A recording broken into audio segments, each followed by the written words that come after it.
All right. All right. Let's get... Girl, we're playing Purge the... Oh, hold on. Hold on. I got to switch this up. I got to reshare so that they can hear you. Uno momento.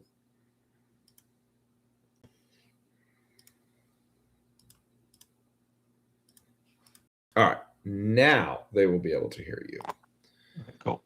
All right. We'll get everything going as people start getting rolling in. What's your disposition? Taking hold, I'm guessing? Yep, taking hold. All right.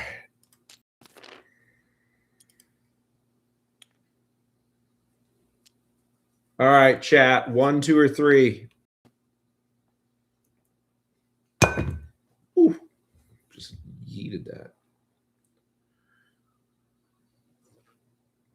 All right, Crunch picked it. We're doing 2. Yeah, I hit them so that you fuckers wouldn't like, oh, Crunch, you're a sadist. You picked 2. All right. Oh, dude. This ain't gonna be a 5-round game. Dude, my whole army moves like 20 inches. All right. Well. All right. Okay, so we're gonna get this thing rolling. Let me get my list loaded in. Okay, what detachments are... So for those of you who don't know, this is our every week we're going to be start doing a members stream game. This week I am playing the lovely Alex, who, by the way, is also the editor for all of our awesome videos. So he gets to take out all of his frustration on me, which should be a ton of fun. And yeah, but the... Oh, no, should I go there? You're playing Custodes. What, let's see. I'll go over to your list real quick. So what do we got here? We got some birds in Deep Strike. We got some Terminators in Deep Strike. Ooh, it's a big brick of Terminators in Deep Strike. Yep. Oh, holy shit. Okay. You got 2 bikes. You got 2 dreadnoughts. You got some Guardians. You got some Wardens, and then 3 little chaff units. Okay. Yep. I got the enhancement on the Telemon that lets you reroll ones to hit, ones to wound. And I think, the Ad Monty Mortis, the big axe on the Terminator Captain, and that's in Deep Strike. Okay. And what detachment are you playing? It's Lions and Might, like pretty standard. You want to tell everybody what do they do, just as cliff notes? Oh yeah, so Lions is if we're 6 inches away from any other allied units, we get +1 to hit, +1 to wound, which is good, like ignoring cover a lot of the times. +1 to wound is really strong. And then Might of the Moritoi gives the Dreadnoughts +2 movement, and then a couple of really good strats for the Dreads, which is pretty nice. All right. It's +2 to movement, +1 to advance, +1 to charge for the Dreads. Very cool. I am playing Penitent Host, and Sacred Champions. So Penitent Host, for those of you that are not familiar, is more or less like a Gladius for Sisters of Battle. So the way it works is 3 abilities at the start of the turn, which is kind of the sucky part. You have to pick. Hopefully they'll retcon that one of these days. I can have +3 inches to move. I can have +1 attack and +1 strength, or I can have fight on death on a 2-up. I have 2 enhancements. So I have 1 enhancement on the Palatine to give her the Penitent keyword, which, because of the way 11th rules work, then this entire unit of Sacrosaints now has the Penitent keyword. So all of my stratagems and all my Penitent rules will affect it. And then I have this priest who's leading the Arcos, has 1. He can pick any of my special rules, and once per game, he can just give it to him. So if I have 1 active, he could have 2 active, or if I just want them to have something, he can have something. Those are my only enhancements. I'm also running... Penitent Host is all about really buffing your Penitent units. It's got some nice damage enhancements. It's got some nice defensive enhancements. Sticky on death. It has crit 5s. It's got some cool stuff. And I'm playing Sacred Champions, which is the 1-point Sacrosanct detachment, which lets all my Sacrosaints hit on 2. And they also get this, they get 3 cool abilities. Basically, Advance and Charge is one of them. They can have a 5-up Feel No Pain anytime, even if they don't have the Hospitaller leading them, which is really cool. And then the final one, which is the big one, is just like the offensive ability in Pin Host. They get +1 attack and +1 strength. So gives some really cool buffs. The bricks that I'm running here is I've got the Priest with the Arcos and the Rhino. I got my lovely Sanctifiers. I've got Intrinsia Fray, which is she gives lethal hits, has decent shooting. I've got Vol and her girlfriends. I have 2 Sacrosanct bricks, one being led by the Palatine, so that unit will have sustained and lethal hits.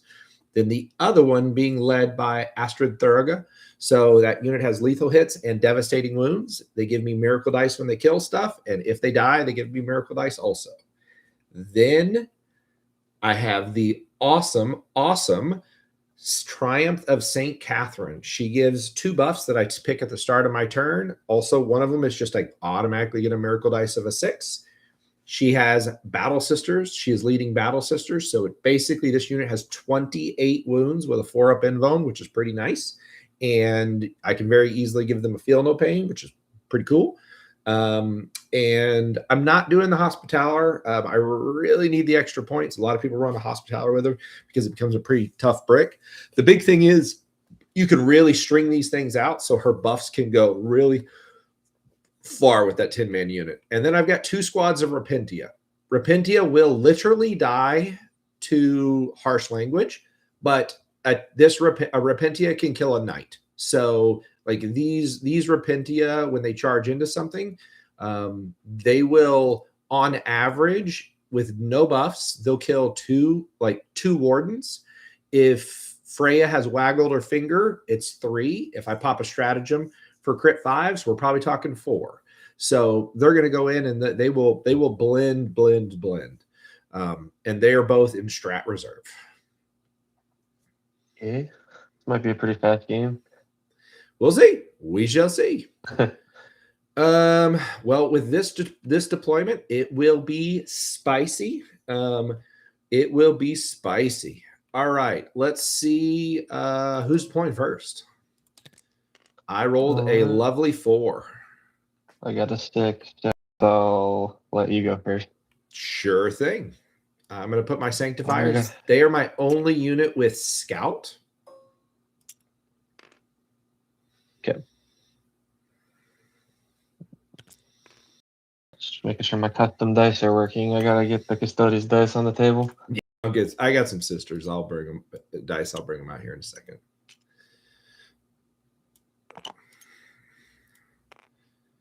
All right, my good. It is up to you. I'm done already. Ah, look at that. Look at that. Rocking and rolling. Okay, where are we going to put this guy? This is the only deployment that I haven't played in the last week, so I'm kind of come up with some ideas. Got my Rhino there. Obviously not in the terrain. Put my lovelies down there. So there's no gotcha. The Triumph regularly will give my unit +2 move, +1 advance, +1 charge, because I can at any time give my army +3 move. Like the Arcos in this car could disembark 3. Then they would move 3 for the buff, move 2 for the so it's 6 with the buff, 8 with the Triumph. And then they're going to go 7 on their own. So they'll go 15 inches before they charge. And, and because I have a 6 for a miracle dice, they're going to go 1 inch for the charge, which goes to 16. So they go 20, like my guaranteed threat range getting out of this Rhino is 21 inches. It's unfailable. So I always try to tell people. All right. We don't have any deep strikers, so I'm just trying to. You're right, Beowulf. I You're correct. I just misspoke when I said that. So what he was actually, it used to be that it went off her models. I forgot it's off of her. It's not off of her bitches anymore. He is on. You're 100% right, brother. 100% right. Oh, for the auras. Yeah. It used to off of that. Off of all of her hookers. It just works off of her. Okay. I guess I'm just gonna drop some. I usually keep them back, but I don't really think I need to. I might just end up over here or something. My average threat and charge, my Sacrosaints or my Penitent units, and everything has one of those two keywords. So literally everything in my army has access to advance and charge. So good rule is that my units are going to move 12 inches, advance, and then charge, and I'm going to have a 6 for the miracle dice. So it's the like worst case scenario is I'll move 13 inches and then have a 7-inch charge. So like any unit at any point can go 20 inches, and then you know that is their like realistic threat range. So like I am like every time I play people, I always tell them, and they're like, I knew you were fast, but like shit. Honestly, I probably should have put more stuff on the board. I will tell you, I mean, like just for people listening, like when you're playing an army that has this kind of speed, you on the board as possible, because like right now, with as light as he is on the board, I have no reason to not shove straight down his throat, because his stuff is way more expensive than my stuff, and each of them will maim his. So it creates that, and I'm also playing Purge the Foe, so I want to kill him. Goes. All right, am I the player now? Sorry, I was kind of. I have 3 units down, so I think so. Okay. Which figures? Kind of get ready to block some stuff, maybe. All right.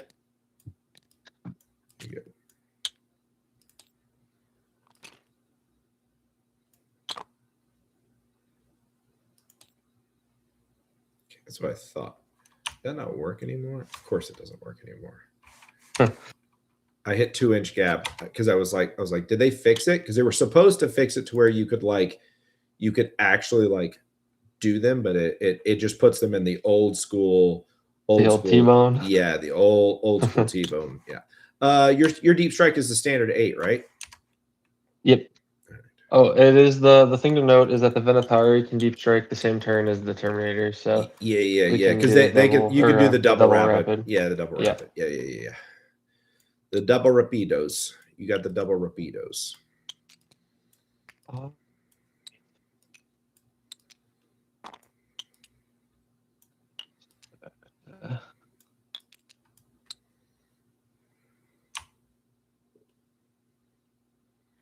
I just want to stay as far away from you as possible. Let's see. So you can go 20 and still charge? 21 inches is if I roll a 1 on my charge. Oh my god. So safe charge range for me is about 25 inches. And that's if I go on turn 1. So keep in mind, like after turn 1, if I move up in stage, then it gets a little worse. Yeah. And these are Archaeoflagellants in the Rhino? Yep. So it's going to be, when they attack you, it's going to be 70 attacks with sustained crit 5s, most likely, because I'll probably pop a stratagem. Sustained crit 5s, and depending on where you're on the board, they might have lethal hits as well.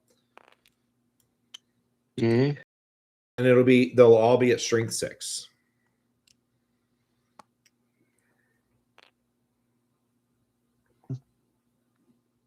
All right. The second thing is a lot of your stuff is toughness 6, so by the time I use my damage buff, it just means I go to 4s. But, you know, such is life. Yeah, we have a little 7 in here too. All right, I guess I'll just sit about there. I'm trying to get this. There it is. The model was bouncing. I think I'm just double checking my coherency. Yeah, I'm cooking. Okay. Spicy. Okay.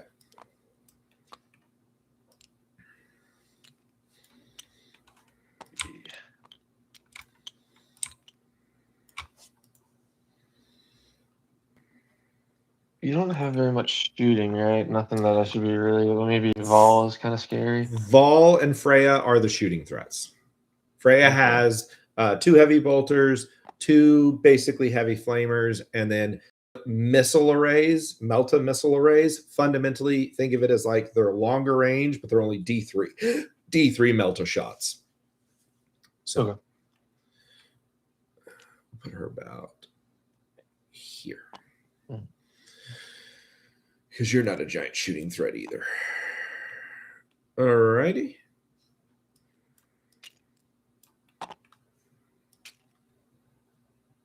That.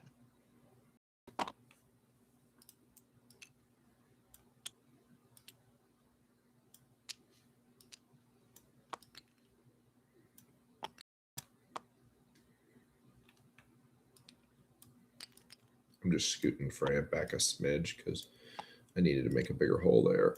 All right. You're good?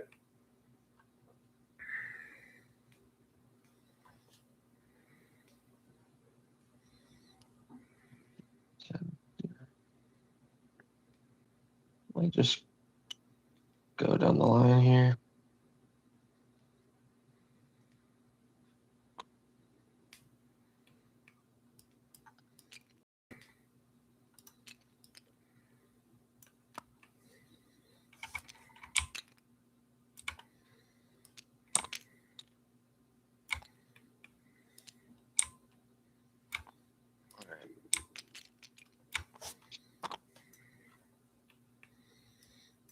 All right. I think that's it for me. All right, big dog. See who's going first or second. Please let me go second. Please let me go second. Roll 2. I got a 4. All right, you're going first. I got to pull out my sister's dice. Hit it one more time. There we go. It's stubborn. Oh, I got a scout. Yep. You got a scout. Yep. It's not going to change anything I'm going to do. Let's see. Because I'm going second, we're going to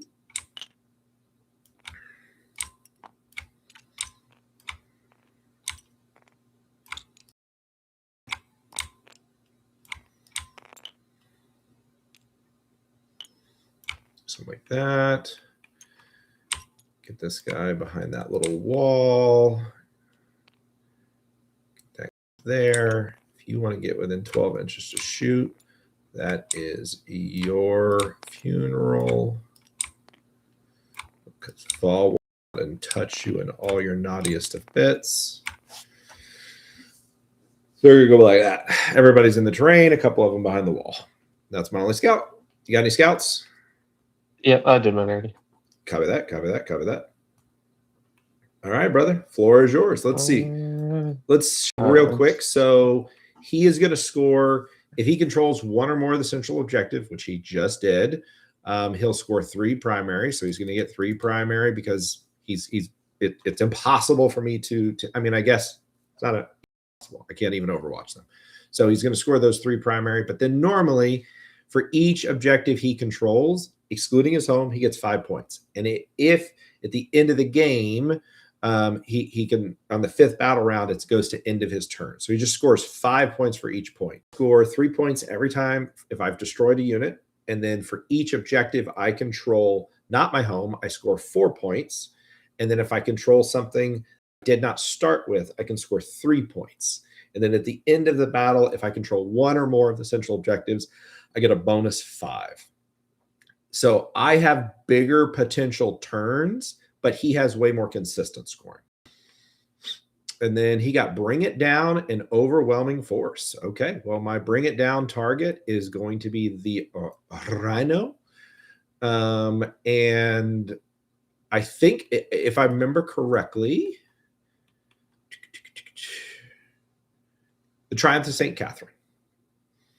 So she would count also. Well, I'm looking forward to scoring those on some other turn, most likely. I mean, if you somehow can kill the Triumphs, you would get Overwhelming Force and Bring It Down. But yeah, good luck.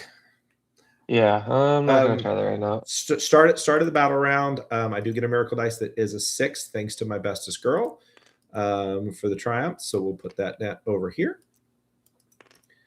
And I have to buzz. So she's going to give everything around her a 6-up feeling and her move buff. If I don't say any different, it's always going to be move buff and feel no pain. And then if I decide to go, I might change it. But if I don't declare it for intent purposes, I'm always taking the move buff and the feel no pain. Okay. In that same vein, if I'm doing melee, if I'm wounding on 4s or better, it's going to be sustained. It's going to be lethal on 5s or 6s. I'll try and remind you, but that's just my whole. You're going to wound my works army on better than my whole army, with the exception of Vol and Freya, is toughness 3. Okay, so it'll be sustained most of the time. Yeah. So like I guess like the Sacrosaints are -1 to be wounded, so you might wound them on like something a little higher, but like maybe like it's going to be 3s still probably, because you're going to go from 2s. We're going to be +1 to wound a lot of the time too, so I think we should probably be 2s most of the time. Yeah, I was going to say like I think wounding me is not going to be the issue. Yeah. All right. Well, I'm going to do some advances here. I'm going to do the Witch Seekers. Got a 6. That's pretty good. We're going to try and just. Oh, I got a lot of movement. I need to. Maybe I should do this girl first because I need to be on this objective. Something like that. Just trying to get in your way a little bit.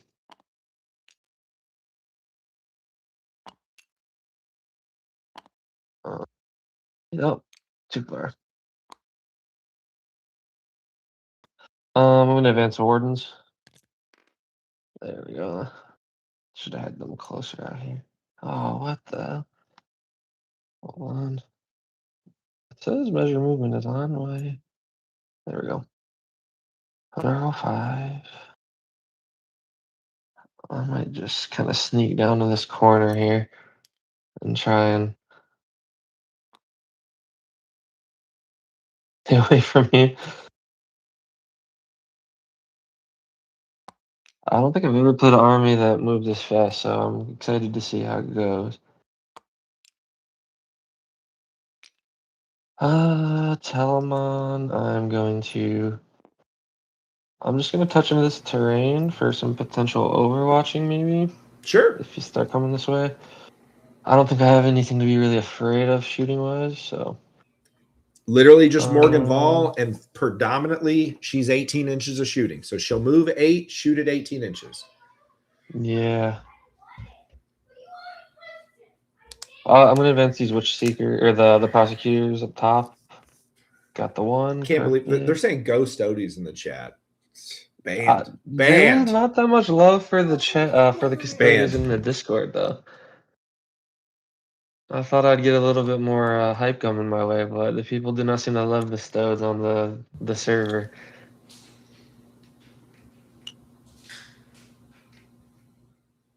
Oh, I don't even know what I want to do right now. Dude, none of my movement is on. Hold on, let me just get everything with the measure movement on. Sorry. You're good. It's all good, brother. All good. I keep muting because my sons are currently trying to murder each other. Oh, yeah. See, there you go, Crunch. We gotta get a little sisters. Like these guys are like literal walking demigods, and I'm a bunch of angry Karens requesting to speak to a manager. Like, you want to talk about like a handicap match?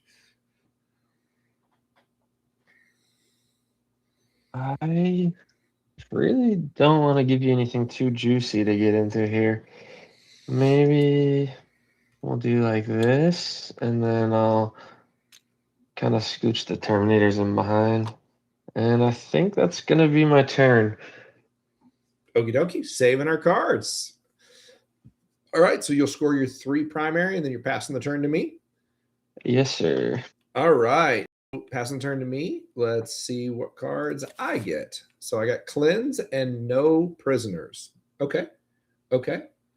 No, he's got 6 Terminators. He's got 5 Terminators and a big boy in reserve. If I'm correct, Oh yeah, these are Terminators. Yeah. He's got two bricks of Termies. He's got 2 bricks of Termies. He's got 2 bricks of the scary Terminators. Oakley dokley. All right. So we got no prisoners and cleanse. I don't mind either of those cards. So let's play some Warhammer. So let's see.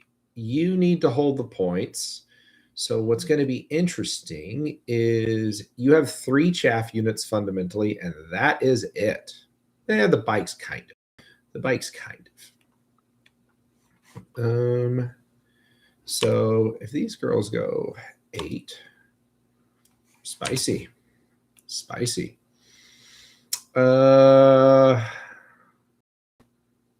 Yeah. Okay. So how close do I need to be? Whoa. Okay, let's do it this way. Okay. Need to move 3 inches. Basically, I need to be on the other wall, which is not a big deal. God bless hidden. So Triumph will move first. Okay. Scoot back just a smidgy poo. There we go. And we'll move these guys. Something like that. We can move him over a little bit. Okay, cool. Then we're going to go.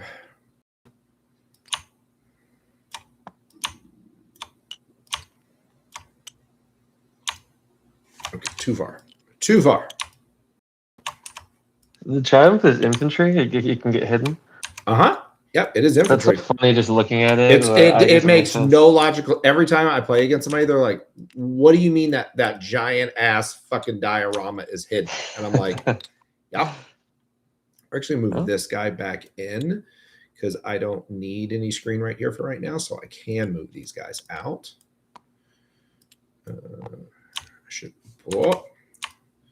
Should be fine. Yeah. Okay. So they're all good. Kind of doing a little screeny screen there. I'm totally happy with that. And I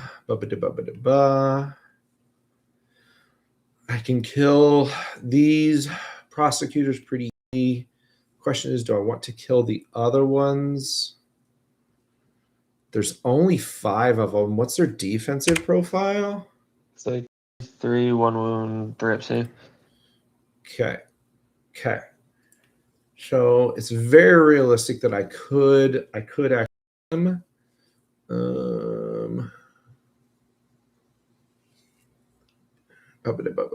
So if I kill, I have hidden because you're standing completely into the open, which is I could kill both of those units without exposing anything of value. I like that.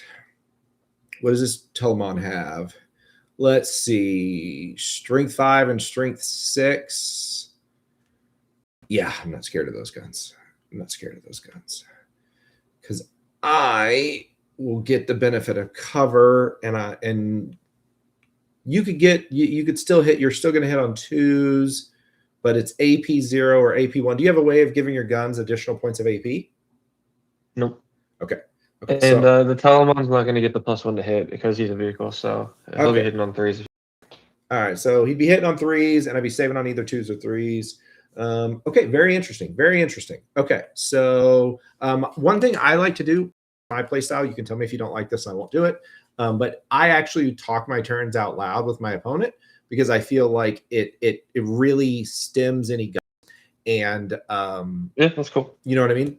So right now is I'm going to potentially move Vol down just a smidge, so then she can see with her. She only thing can reach is her heavy bolter, which has 36 inches, and then Freya has 2 shots with a heavy bolt, 2 heavy bolters, so I could get those heavy bolters downrange into these girls.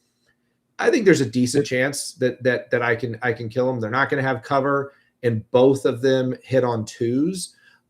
So like they're good from that perspective. Then what I'm thinking I'm going to do is these guys can move 8. So if I move the flame units up here, I can tow onto this point, which gets me that point. But then I can flame these girls with like a trillion flamethrowers, which will probably, it's 8 flamethrowers or 7 flamethrowers. I can't remember off the top of my head, which will probably cook both of those units, which then get rid of your screens and make it where you have to put something valuable on the point. Do you have the ability to sticky a point on death? No. Okay. So because again, you decided to put a girl out in the open, you don't have the benefit of cover, which is, so just food for thought. I think this was a bad oopsie poopsie on this. I was going straight into this dreadnought. Yeah, I do see what you're saying. If I scooted her over, I probably would have been the best positioning, because and the only thing it would have changed, I'm still going to get, I think I still killed the unit, but they might not have all got to shoot. Does that make sense? Honestly, just thinking through, I could have probably even kept them back here, maybe. But well, this isn't line of sight blocking. Only this piece is line of sight blocking. So they still would have been had through the footprint. What's that? Like if they were back, if they were all back, if they were behind the footprint, they were all back. If you had just put them like here, then they would have been untargetable. I'm thinking that probably may have been what I would do if I was thinking better, but that's okay. So what's going to happen is these guys are going to go. Oh, I grabbed some of them. Flamers, yeah, flamers. Yeah, flamers, meltas. Yeah, they got some grossness. So okay, what I need to actually do is I'm going to move this guy back 8 inches because this was the front guy. So he has to go here so that I can have one that is on the point. Even though you have overwhelming force, I got to hold a point. You know what I'm saying? So these guys will go 8 inches. And then what I got to do is measure this back guy. See, the back guy is out of range. But I have one guy with a plasma gun. So I got 2 guys out of range. So one dude just straight can't shoot. Plasma guy can shoot, but then all the rest can shoot. I don't think it's going to really matter. No, I don't think so. But just in case, just in case. Then literally Vol's just going to do one of these. And well, actually, we'll do this. We'll move Dolan over a smidge. And then Vol, and I believe her spear tip is going to be, cooking. And then Freya is going to do one of these. So then Freya is drawn line down here. Easy breezy, lemon squeezy. So they're both good there. You have no turn 1 rapid ingress. So you could deep strike, but if you deep strike something back here, it's going to get absolutely yeeted by Morgan and the girls. So I'm not worried about that. Yeah. So there. And that's going to be the end of my movement phase. So we're going to go to the shooting phase. So first thing we're going to do is we're going to shoot with the sanctifiers. And I'm going to pull their stuff up and we'll do the, what's their toughness? I'm sorry. The sisters are 3. Oh, this is going to be no bueno, my man. All right. So 4 hand flamers we'll do first. So these are all strength 4. So it's going to be attacks. Okay. I got 6 saves, AP 0. All right. Perhaps. All right. So 3 die. Then we've got one of the larger flamer, 5 attacks.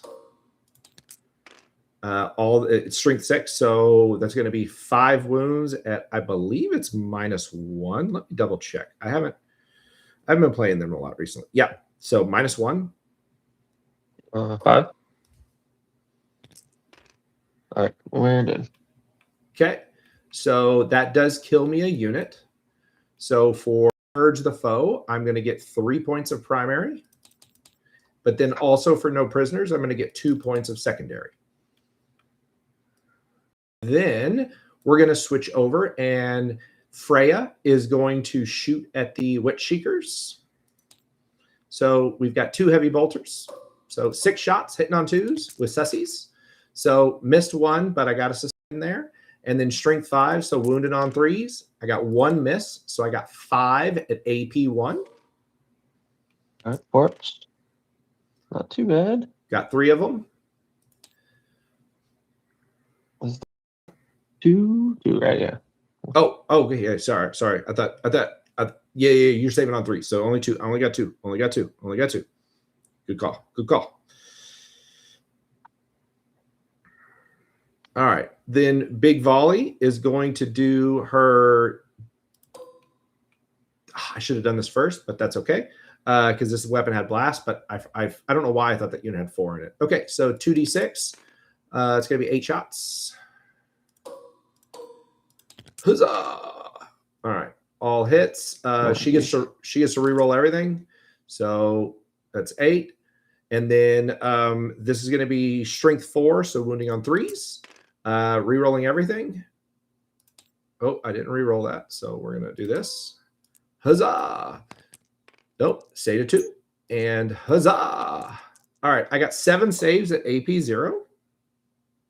Okay, what do I have here? So thrips. Ooh. No. All right. Got the other unit. I did not sacrifice a miracle dice because I have a 6, so I don't get one. But that scores me another 2 points for no prisoner. I'm not going to kill anything else, so we're just going to be done with that, which is fine. And then that is going to be the end of my shooting phase. I have no charges to declare. So end of my turn, I will kick it. Well, that would go there.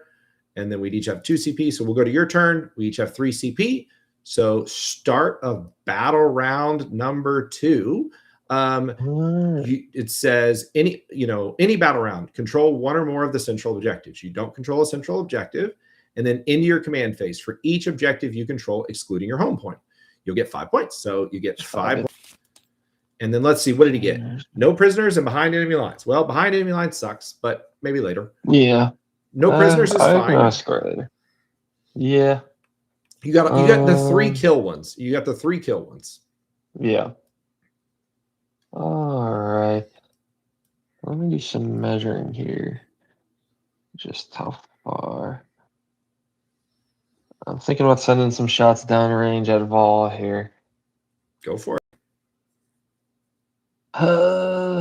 And it's, let me just make sure I know what I'm dealing with here. So this Sacrosands, they can move 20 as well? The Repentia. No. So what will happen is these guys, as long as they are within 6 inches, which they are, they're going to move 8 inches base. Okay. And then if I decide, so like it is the start of the battle round, so I have to now declare if I'm going to use any of my abilities. Because it is early, I'm going to give my entire army plus 3 inches to move. So what's going to happen is this unit's within range. Normally they would not get the move buff, but because I have an enhancement on the Palatine, these girls are penitent. So what that means is they're going to go, they're 6, they're within range of the Triumph. Her aura is still active until my turn when I would, theoretically pick a new one. So they're going to go 8 inches base with plus 3. So they're going to go 11 inches base. They have access to advance. So let's just pretend it's a 1. And then they would have I have a miracle dice of a 6 and I'd have a 1 on a charge. So their minimum threat range is here. So that is if I roll a 1 on my advance and a 1 on my charge, they're going 19 inches. Is this the one that has sustained and lethal? They have sustained lethals, and for 1 CP, I can give them sustained lethal crit 5s. Okay. They will probably put a serious hurting on that thing. 6. I'd have to be like out here. I don't know. Volley has a 2 base save, just so you know. So it would either be. I'm fishing for dev wounds, really. Just Gotcha. I have she has no dev wound protection. So actually, I think I can from here. I gotta give me another dice. Start of the round. All right, I'm gonna advance my wardens just to give them a little more wiggle room, although they're probably going to stay. Well, you know, we're here. Now that Maybe I we're will here. move them up a bit. I'm just going to scooch them up in here.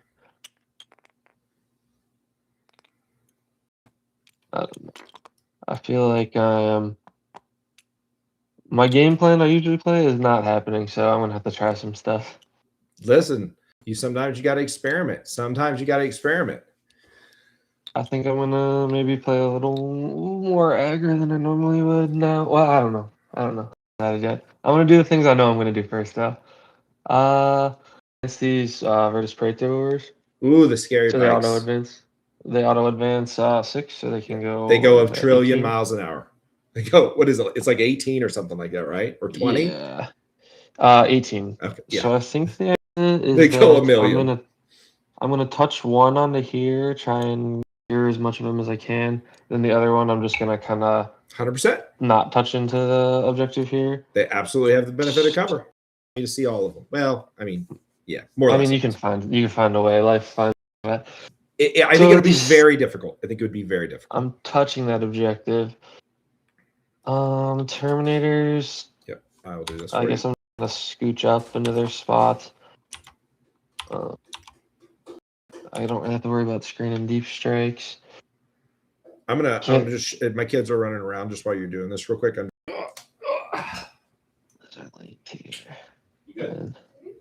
Hey, you need to be going upstairs. It's bedtime. Okay.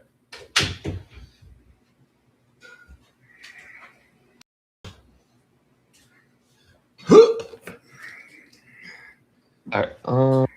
I'm gonna advance this Contemptor on the far side. You bully! Does it advance and shoot? No. Oh, advance and charge. You're out OCing me. You only have one on there. Yeah, I got one OC. You're a bully. So just thinking out loud, the idea this is the one that revives on a 2-up if you kill it. Okay. So you gotta commit something over this way, and I'd rather you be over here than over in my guts. So I think I'm just trying to irritate you here. We'll see if it works. Okay. I think that's gonna be it. Besides shooting, I'm just gonna shoot the your movements. I am done. I am gonna rapid ingress. So I'm gonna spend 1 command point. Go to 2. Okay. We're gonna draw some circles. So just for the people watching, because we have a pretty decent amount of people watching right now. So what I'm looking at is he does not have a lot of stuff on the board. And there's a lot of big holes. And there's a lot of holes where I can put stuff that literally cannot get shot. So the ability to rapid in means that I don't have to charge into a particular area of the field. So, one of the things that I'm thinking about right now is both of these units in this car will have absolutely no problem getting in on this Telemon. And if I don't kill it, I'll almost kill it. And then Vol is free to roam around. And so they're going to go and they're going to dominate over here on the next turn. So I'm not as worried about this side of the board. Over here, to not have to commit anything, this Telemon, yes, technically I've got to bring something in, but that's what I got my lovely ladies for. So my lovely naked ladies are going to come over here. But first thing we're going to do is we're going to see if I move 10 inches. Oh, yeah, because I could then shoot and charge him, double tap him. So what we're going to do, we're going to do one of these because he can't shoot because he advanced. I don't have to worry about any of that. So what we're going to do is we're going to just do a lovely thing like this. But the other cool part is I can make sure that I still hold this point because he has how much OC? It's like 3. He has 4, maybe 3. All right. Well, we're going to put 4 girls on and person, which would give me 5, which would mean I continue to hold the point.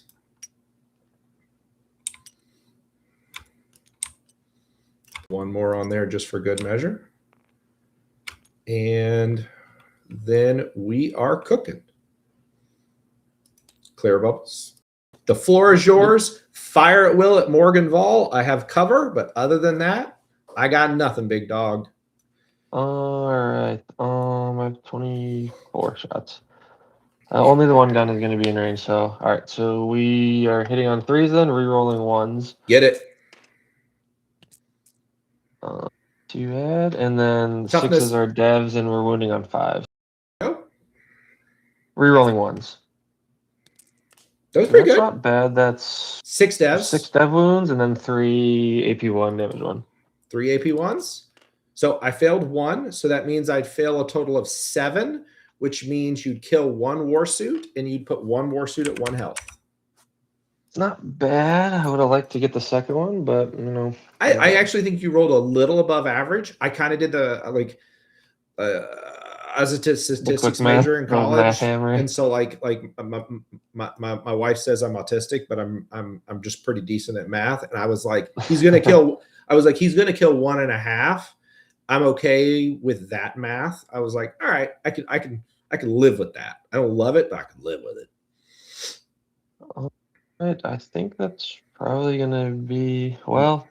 He can't shoot, and he can't charge. Yeah, he advanced. So let me make sure I'm not missing any secondaries behind enemy lines. Nope. All right, I think that'll be it for me. All right, well, advance turn to me. You'll go to 4 command points. I'm at 3 command points. Oh, I just gotta grab my 3 for controlling the central objective. Yep. I think that's it. Absolutely.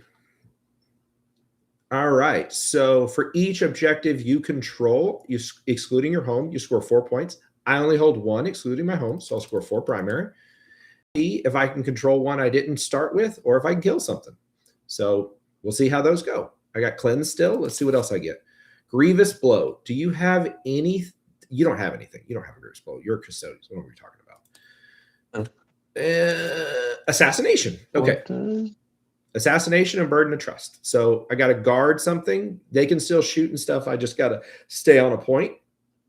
And then assassination, kill a character. All right.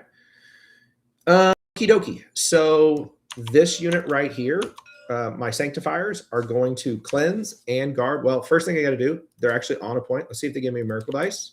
Haha, they do. They gave me a 5. Look at that. Good girls. All right. So they're going to cleanse and they are going to guard. They are going to be my only guard and my only cleanse. So yep. I'm just going to, I'll score a baby cleanse for 2 points. And I'll score a baby guard for 2 points. Well, no, I'm sorry. That's on the end of your turn. Ooh, goody. So maybe I'll guard something else. We'll see. But I'm going to score the baby cleanse. That is going to happen with them. That now so that I don't accidentally shoot with them or do anything like that. So they're all going to move they're going to move 6 inches, which is basically meaning they are all going to toe on to this point. The whole point is then they would all have the benefit of cover, which means they're not behind a wall. Some of them would be. So depending on where you come from, you either would have to be within 15 inches or theoretically 12 inches to shoot them. So the whole reason I'm doing that. Oakley dokley. All right. So we got to do some moving and we got to do some shaking. And we got to do some shenanigans. So fast is she? 8 inches gets me to here.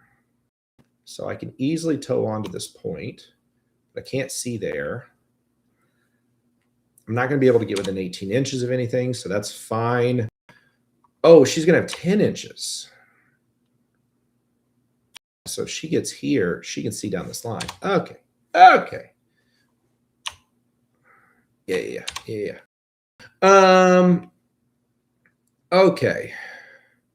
So what we're going to do is, let's see.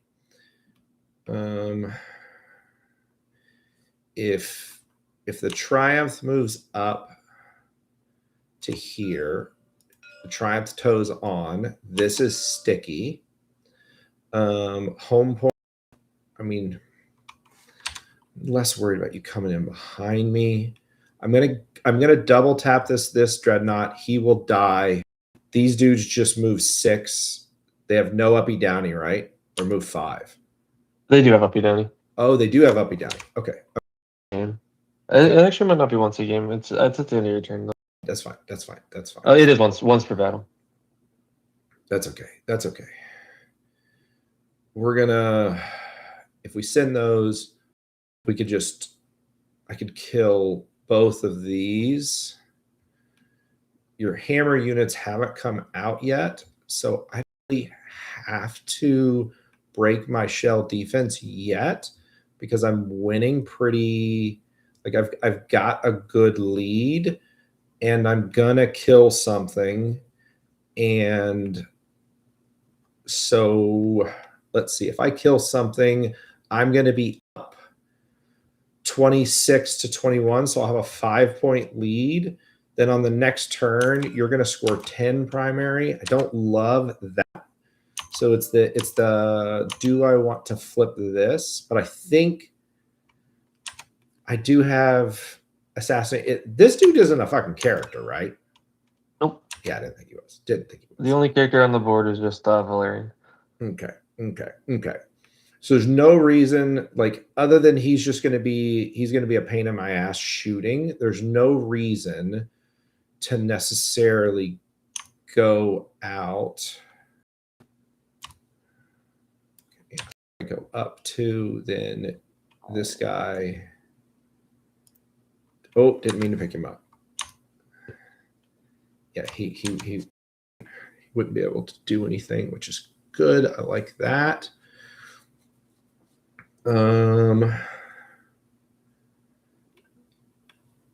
Okay, so we're going to do the movements that I know we're going to do. Repentia are going to go ahead and do their move. So instead of moving 7, they move 10 inches. So we're going to go ahead and put a nice little 2-inch bubble on big boy.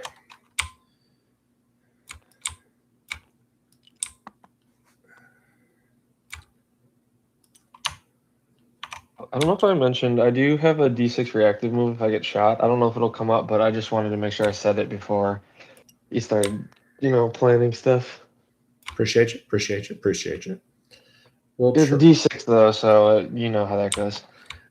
Unfortunately, as a Sisters player, my only reactive move is also a D6. So I am sadly very familiar with, okay, I'm going to reactive move. Okay, cool. I move 1 inch. Yeah. So we can do a little about that, but not everything.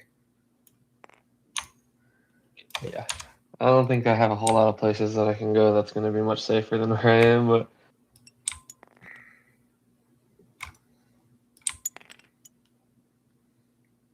okay, we're going to have to spread these guys for cohesion. Go. All right. Okay. So I'm sure they're going to move there. There's no question about that. Volley is going to 100% move 10 inches this direction. And Warsuit is going to move. Actually, I have to scoot her over a little bit this way so he can fit there. Volley can actually go in the back. So we're going to do this.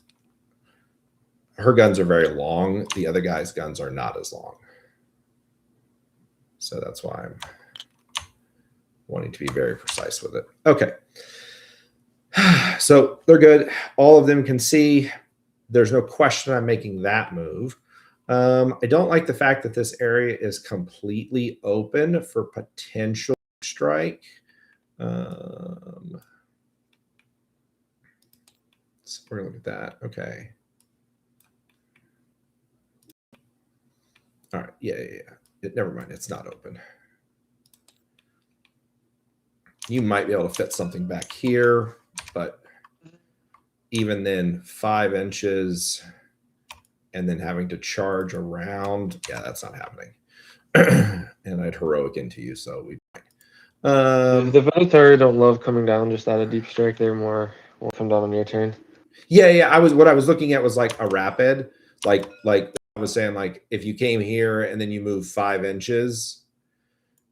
Yeah, I'm just worried that you'd light me up if I dropped in there. I will. I will overwatch them the fucking second they hit the floor. You are not wrong. I think you're good over there, but there is a 100% certain That is happening. Yeah, there are no Okay. tricks here. We know where we're not going. So. Okay, so then the question becomes, I need to push a screen out forward because I don't want them rapiding here, because could theoretically rapid them here. I could not see them, and then they could come in this direction, which I do not like. So what we're going to do is the Sacrosaints are going to move out. They're going to go 8 inches now, which is fine. And toe on here.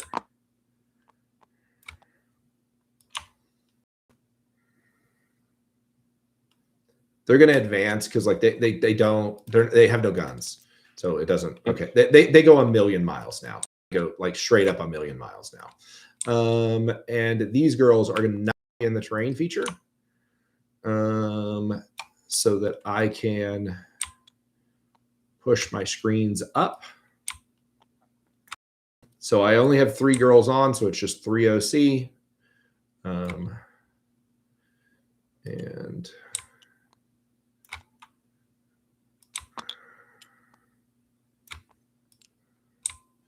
this way, if you decide to come in, I have multiple heroic threats that are going to be very good.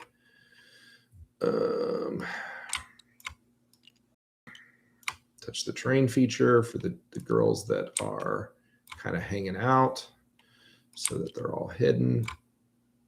We're good there. We're good there. Okay. Okay. Which then also makes that one pushes my circle up further, which I really like. That makes me happy. What do we got down here? All right. We got some circles down here. Oh, old stanky leg Freya is going to go to there so that she has line of sight to Big Chungy. And if I measured correctly, I'm within 18 inches, which is very important. They're going to, there is a little hole here. Can you fit your big Terminator like brick in here? No. Absolutely not. I'm not worried about the Venatari because like Freya would kill them in Overwatch with her flamers and all of her guns, or Vol would, either one. I could flip a coin, so I'm not worried about the little 3 birds. I'm just worried about I just don't want the Terminators coming in. All right, then. So this is the part like the nails are biting, and I want to go kill this Telemon Dreadnought. I really, really want to kill this Telemon Dreadnought. But there is literally Vol. So you made an oopsie poopsie and I made an oopsie poopsie. She had a feel no pain. So I'm just curious. How bad was my oopsie poopsie? Okay.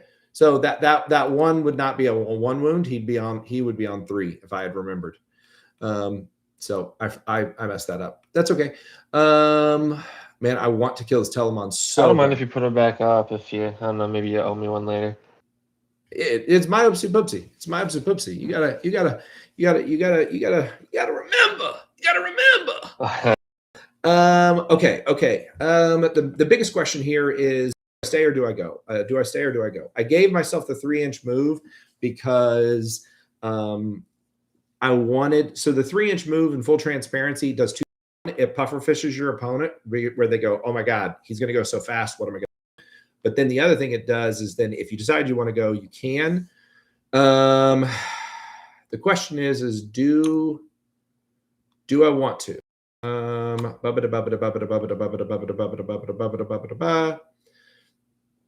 So if I think I just kill your bikes, because if I kill your bikes, I deny. Do these guys? Let's see. What's their invuln? Is it a 4? Yeah, everyone's 4 except for the Contemptor. All right. So he's saving on a 2. Tough to 7. Don't love that. I don't know if the Telemon's -1 damage too. I don't know if I told you that.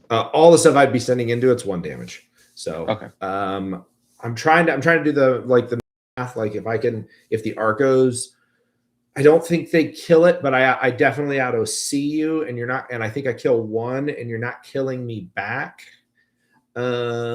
Which then would mean I would deny you 5 points of primary, and I'm also then like got a bunch of stuff over there, which I do like.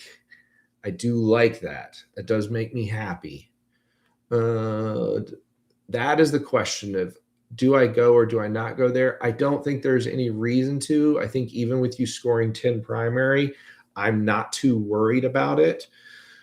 Because if you come out to deny this, you're going to have problems. You're going to lose this dreadnought on this turn, and then you've got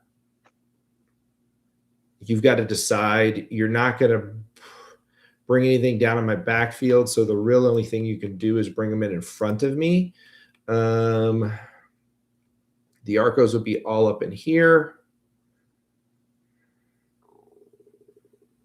which is interesting. That's actually a very interesting perspective. I could, yeah, we're actually do this. We're gonna the Arcos are gonna go. That's what's gonna happen. The Arcos are gonna go.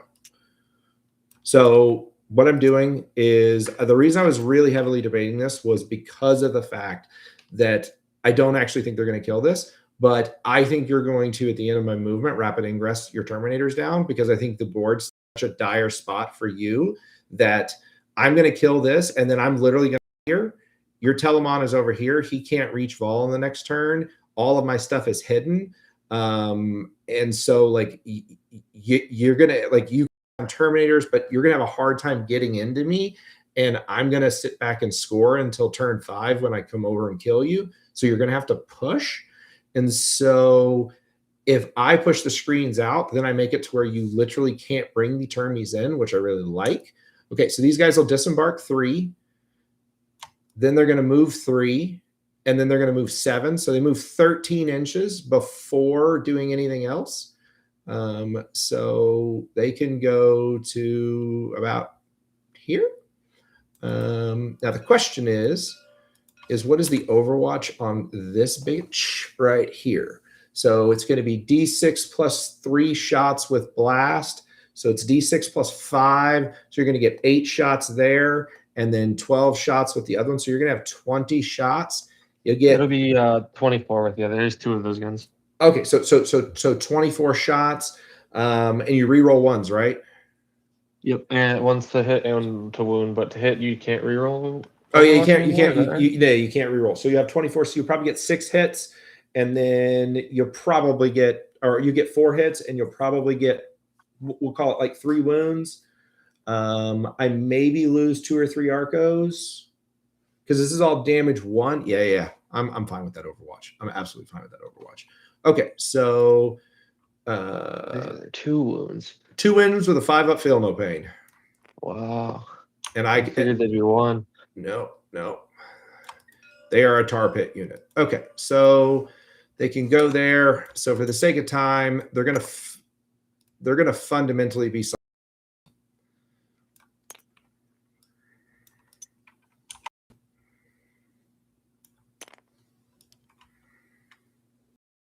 And the only thing I would do is I would have the priest at the front, and then I'd have this guy over here. They're going to basically be like that. So they are 3 inches away. It's not going to matter because I'm going to use a miracle dice on the charge because I have them to guarantee my charge, which then also puts me an 8-inch bubble out here. But that's not the only thing I'm going to do. The last thing I'm going to do, because if I remember right, you have bring it down, correct? You do have bring it down. Okay.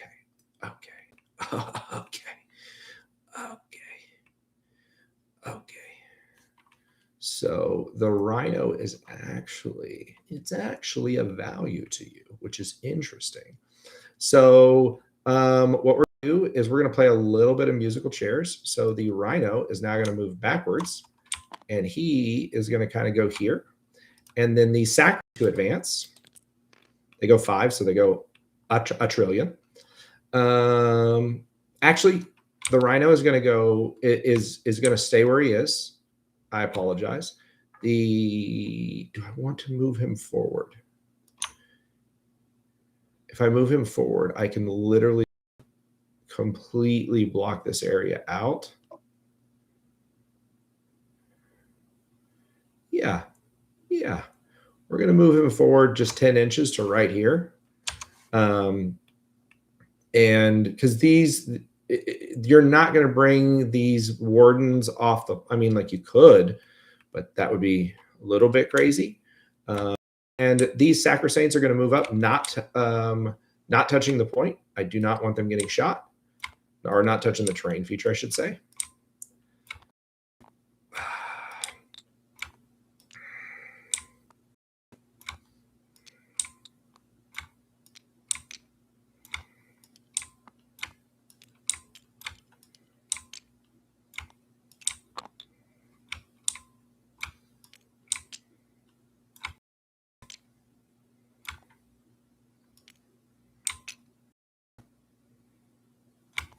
Okay, so they'll go there, which then creates pretty much a great insulation wall from strikes. At the end of my movement phase, Intrinsia Frey is going to waggle her angry Karen finger at your Contemptor Dreadnought. So everything until the end of my turn has lethal hits against that target.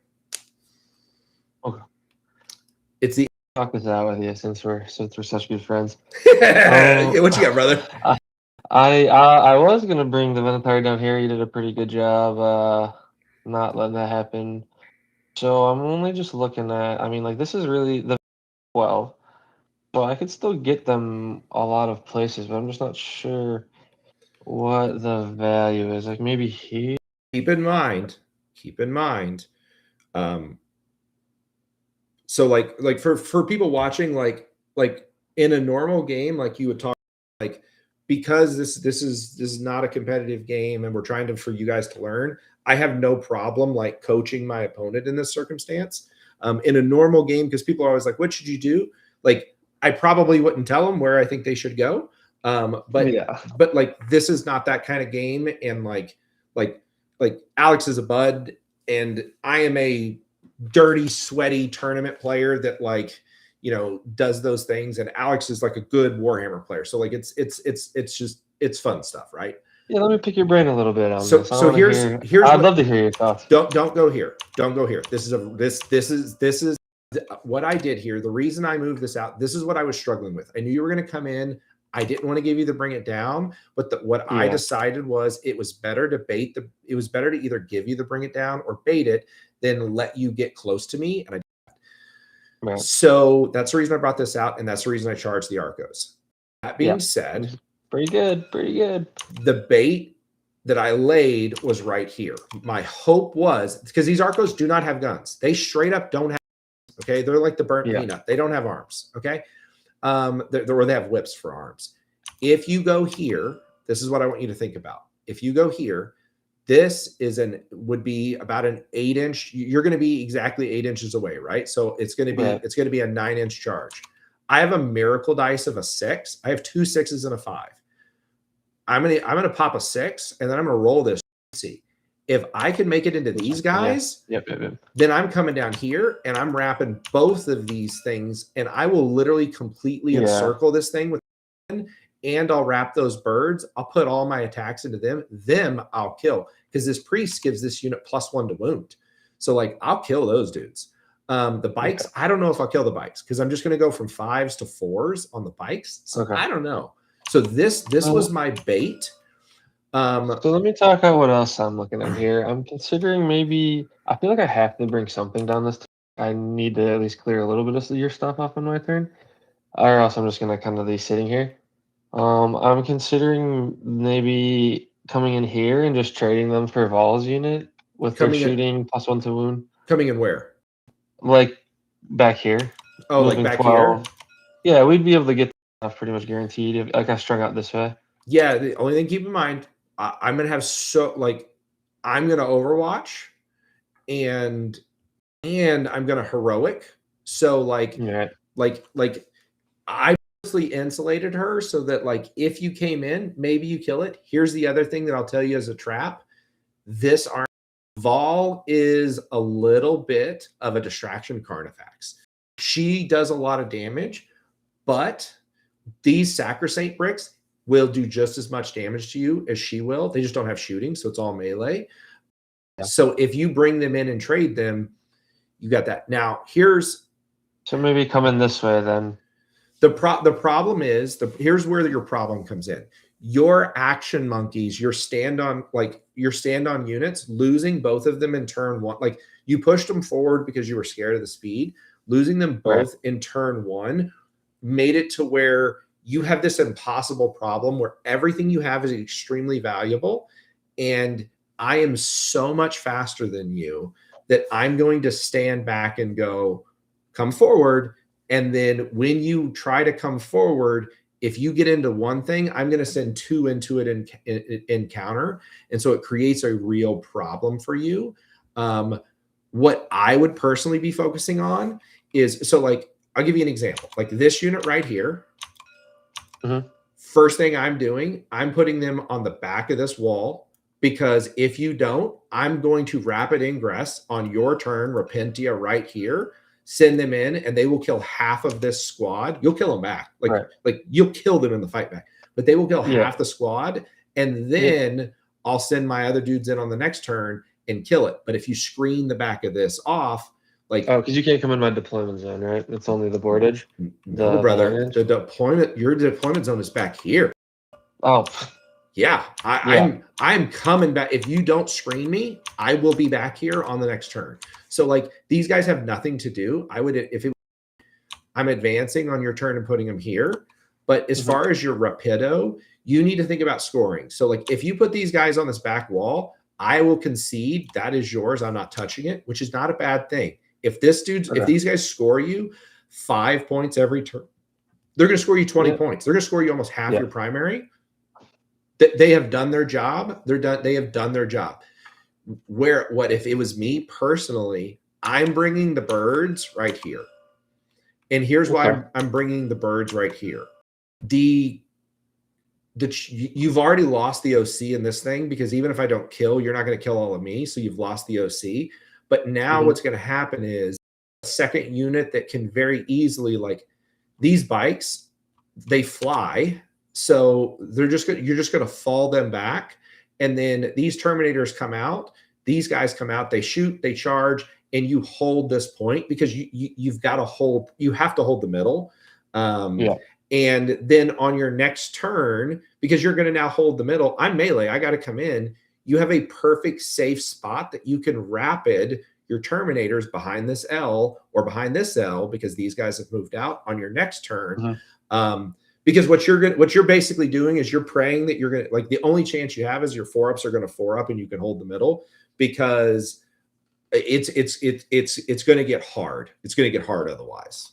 So my personal 2 cents would be, I bring them in here, because what you're planning is this unit is deceptively tough because they have a 5-up feel no pain. I have a stratagem to give them I can make it go to a 4. So they've got, they're only 3 toughness. So you're going to wound them like they're paper. But then it's a 5-up invuln, and then it'd be a 4-up feel no pain, and they're 2 health apiece. So like you're going to have to charge into them to kill. You're not going to kill them in shooting. The Terminators, I think between shooting the birds, shooting the Terminators, charging the Terminators, you kill them. You kill them, and then you hold the point. But you want to hold the point over here. You don't want to hold the point back here. You know what I mean? So, and this would give you, because the other downside is these guys are only 2 OC, so you'd have like 12 OC in this. Like, you don't want me just like putting 10 units on. You know what I mean? Like, so that makes sense, because everywhere else you go, they are 1,000% dying. But that's a place where they can go. You can get value out of them, and then they for you. So, I think I'm gonna take your. We'll see how it works. I like that idea. Yeah, you've done a good job making sure that there's not really any great to, apply the pressure on turn 2 here. But that very so my and for those of you that were asking about like bring it down, the Triumph, as dumb as this is, that bitch has got 18. She counts for bring it down. But played one of my best friends when I started playing the game, played guard, and he was obsessed with scions.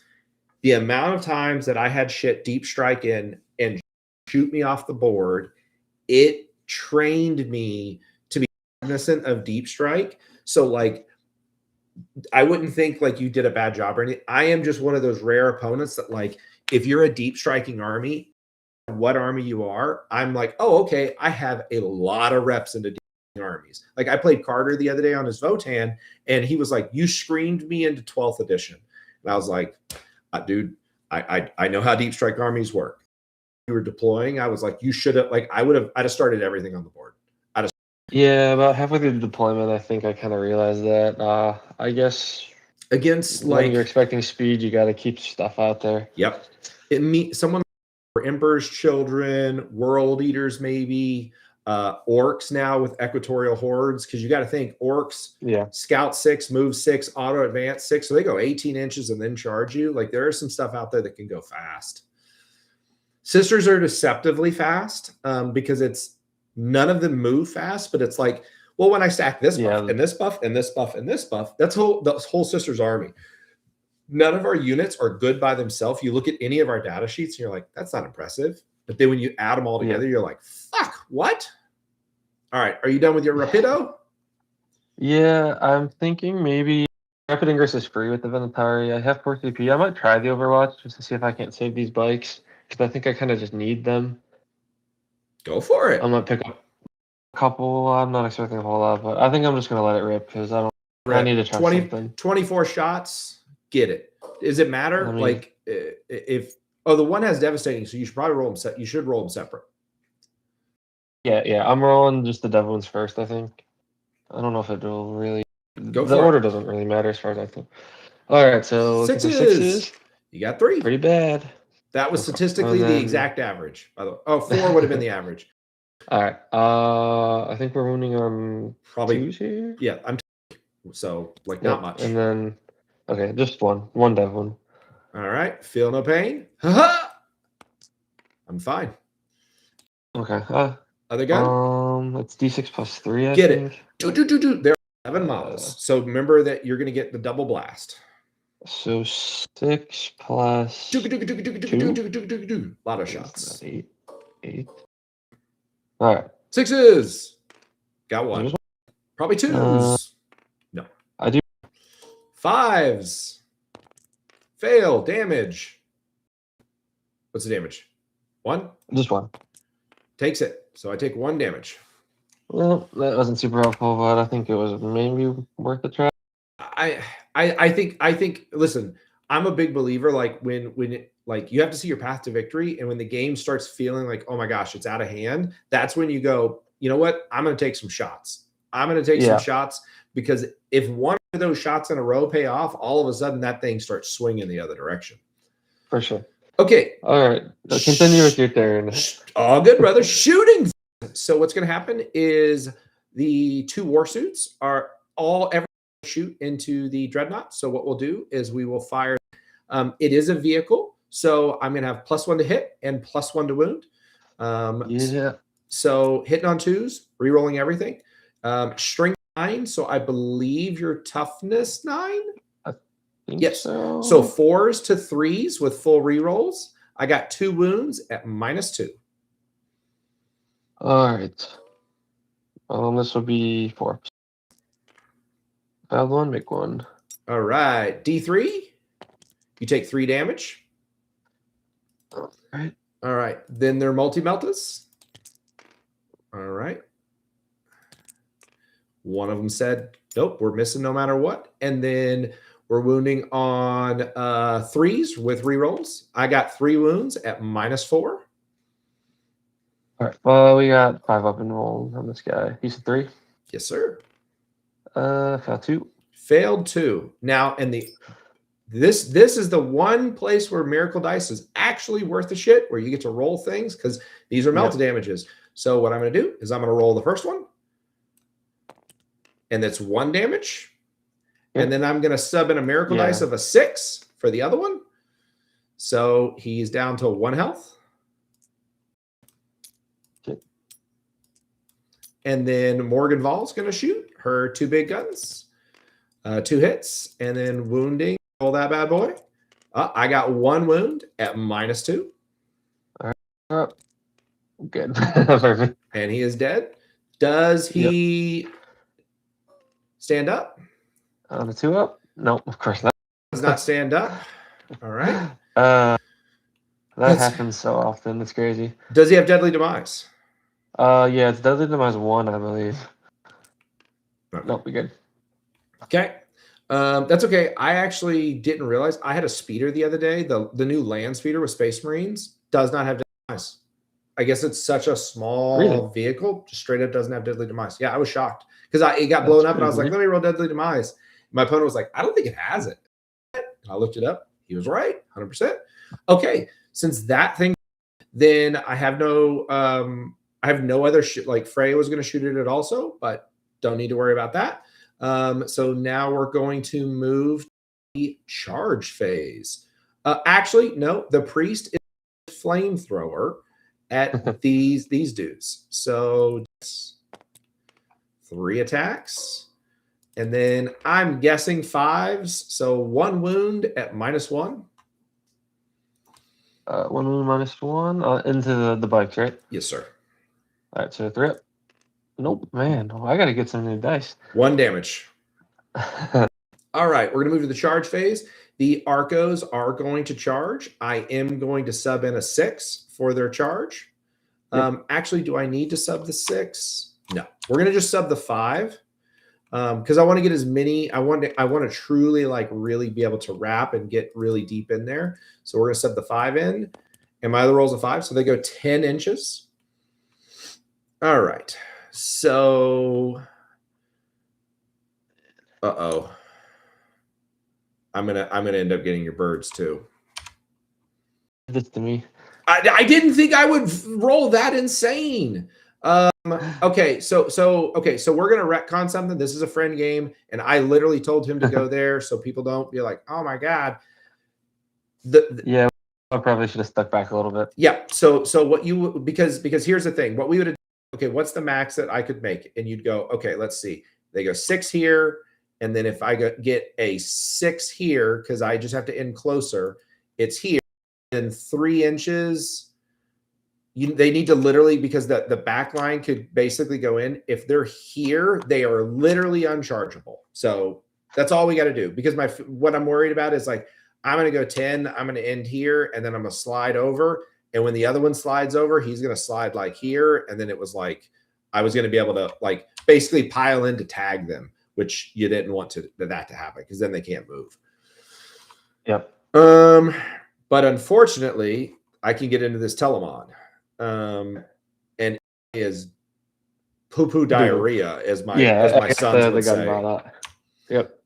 Okay, so what we're going to do is we are going to move 1 because I am purposely wanting to make sure I don't get heroic. So there. And then we're going to have to string 1. We won't have to string 1. That's the way engagement works. Okay, so they have to legally end closer. So he is now ended closer to the Praetors. And now what we're going to do is we're going to move all of the guys in the back. So he's going to go 10 inches, not basing. Then he's going to go to here, staying on the point. He is going to go more or less here, not basing on the point. He's going to go here, not basing on the point. He's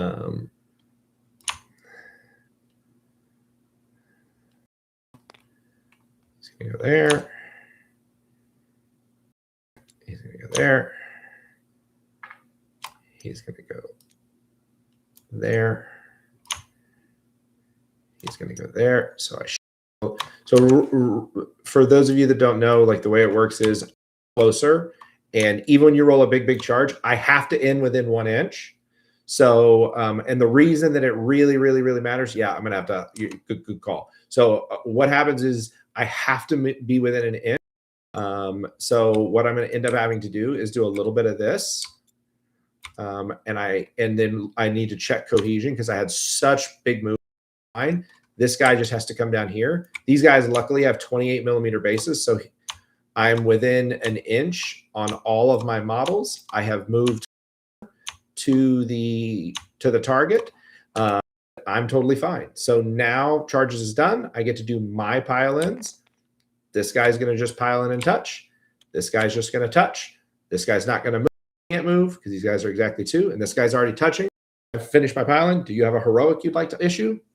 Cough, cough. Don't do it. Don't do it. Cough, cough. Don't do it. Let me check. Point. So don't do it. Yeah. That's, well, is it, the Telemon's on. Good point. Yeah. Because like honestly, if you do it, you kill him this turn. There's no question. But the problem, and I would be 1000% happy with that. And fine, you're getting off this point. And if Lord forbid lawful and miss, remember you only have put 1 Praetor on this point, so you have 2 OC. So if you miss, and the priest has an invo, I only need 1 dude in the priest to survive, and now you get on your turn. Yeah. If you were gonna heroic, thinking about this one is the one, but I am outside of range. So like, well, it's 12 inches, but that'd be an 8-inch. You could do it. You can try.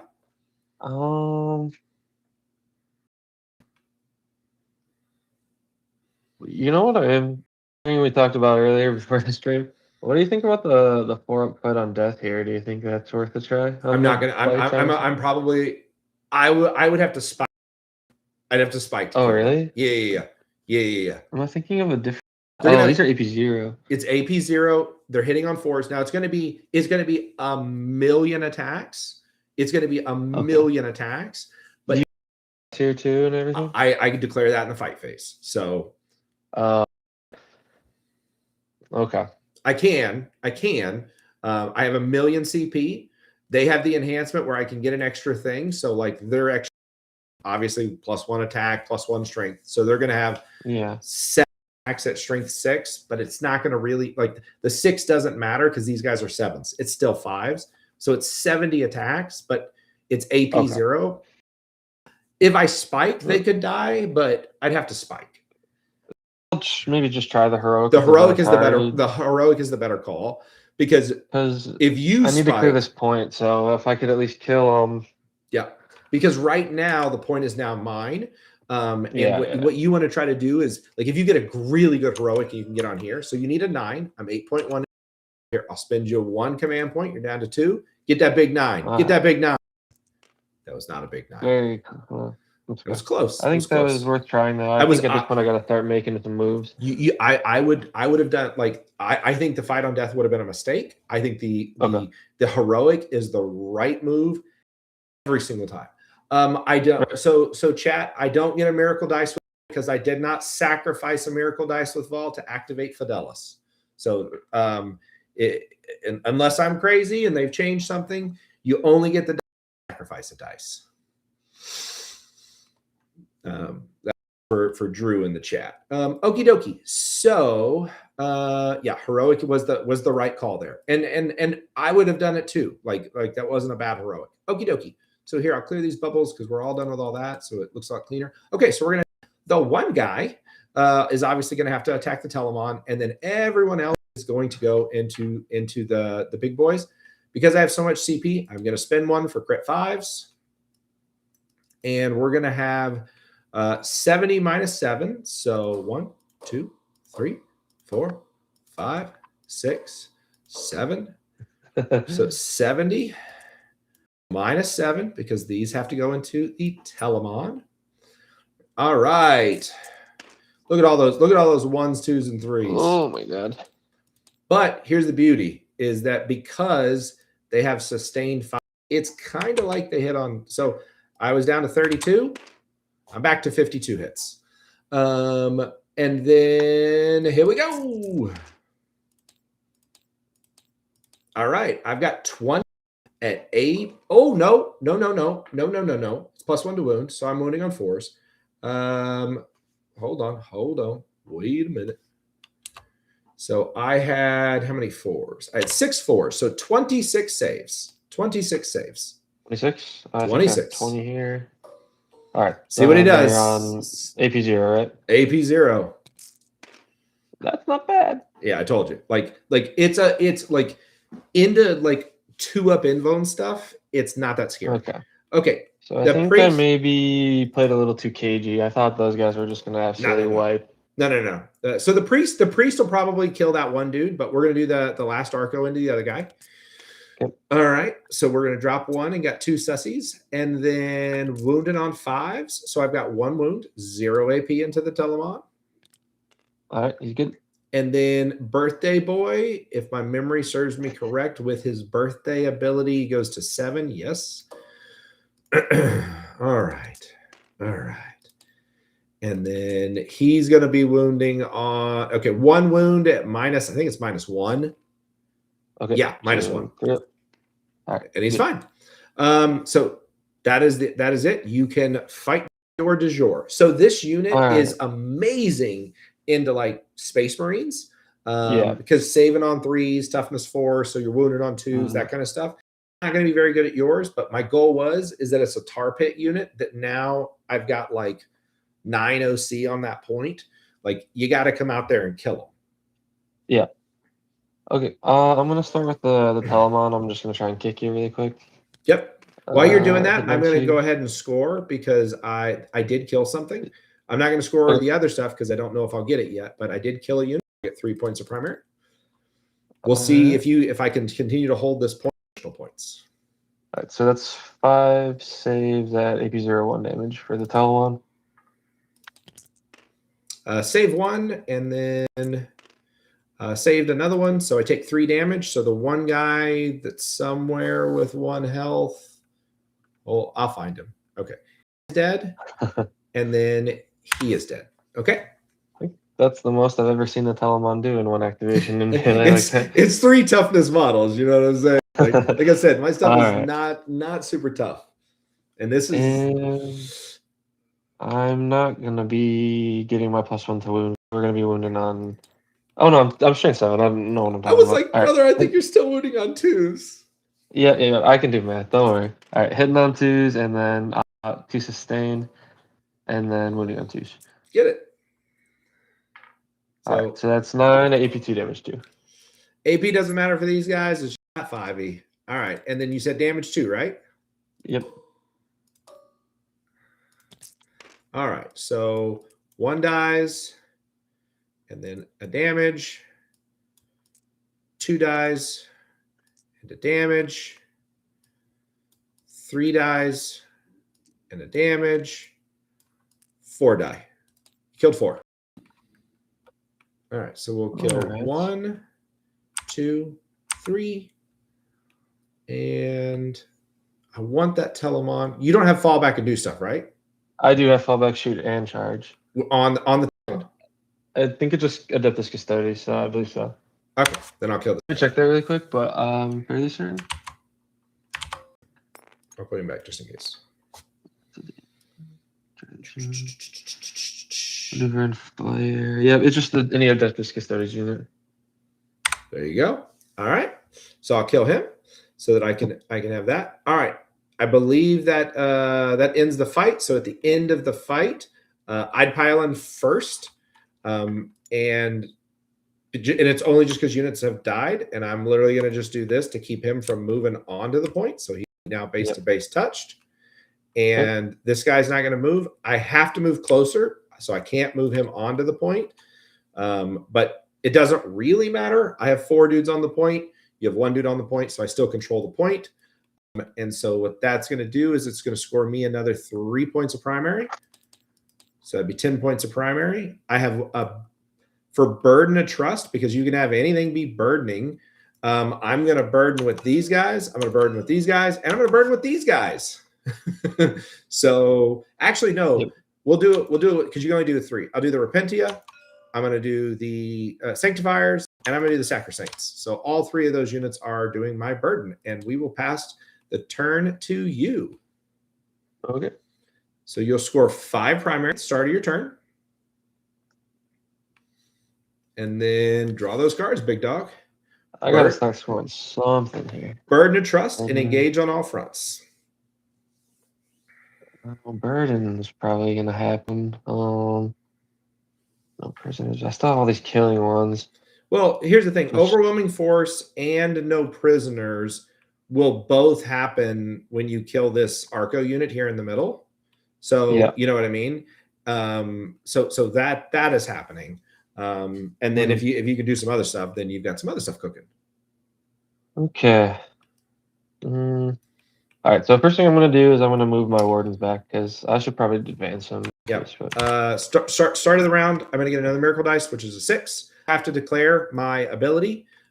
So for this turn, let's see. You're hanging back. You're going to you're not going to just deep strike and walk. Actually, it's round 3. You have no choice. You have to bring those Terminators in. Yep. So you're probably going to move these guys and deep strike them there, like I was talking about, which I do think is the right move.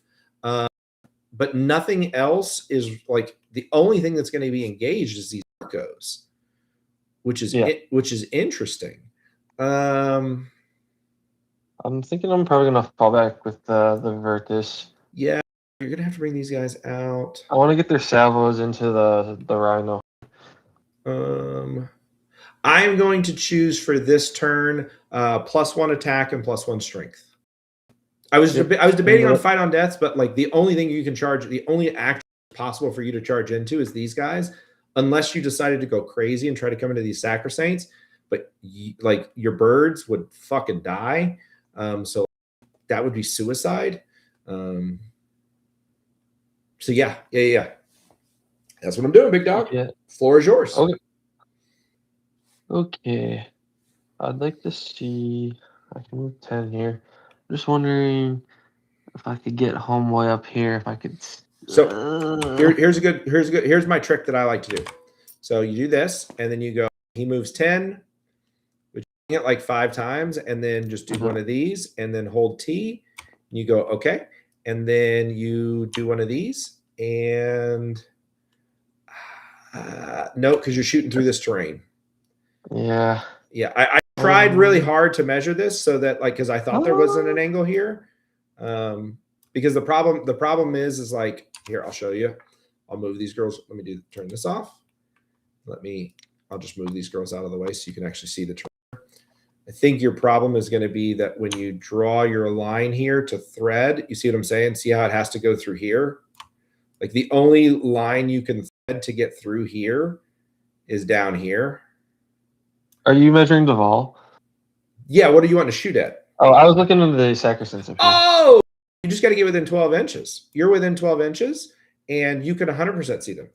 100%. Oh, yeah, they're touching the terrain, so as long as I can... Okay, yeah. So some are behind, so they have the benefit of cover, so you'd have to be within 12, which you... So I don't even have to go that far. You could move... I could just touch him up here. Yeah. So 12 inches is literally if you wanted, you could basically put him making it up, but here. Yeah. Because you're within 12 and you just have to measure to a model, even though you can't see this one. No, you can't see that guy. So I think this is fine. Let's see. Hang on. He moves what, 10? Yep. Okay. Hold on. All right. So 10 is going to be, So you could move him to here. Yeah. You can move him to here and you can see. You 100% see.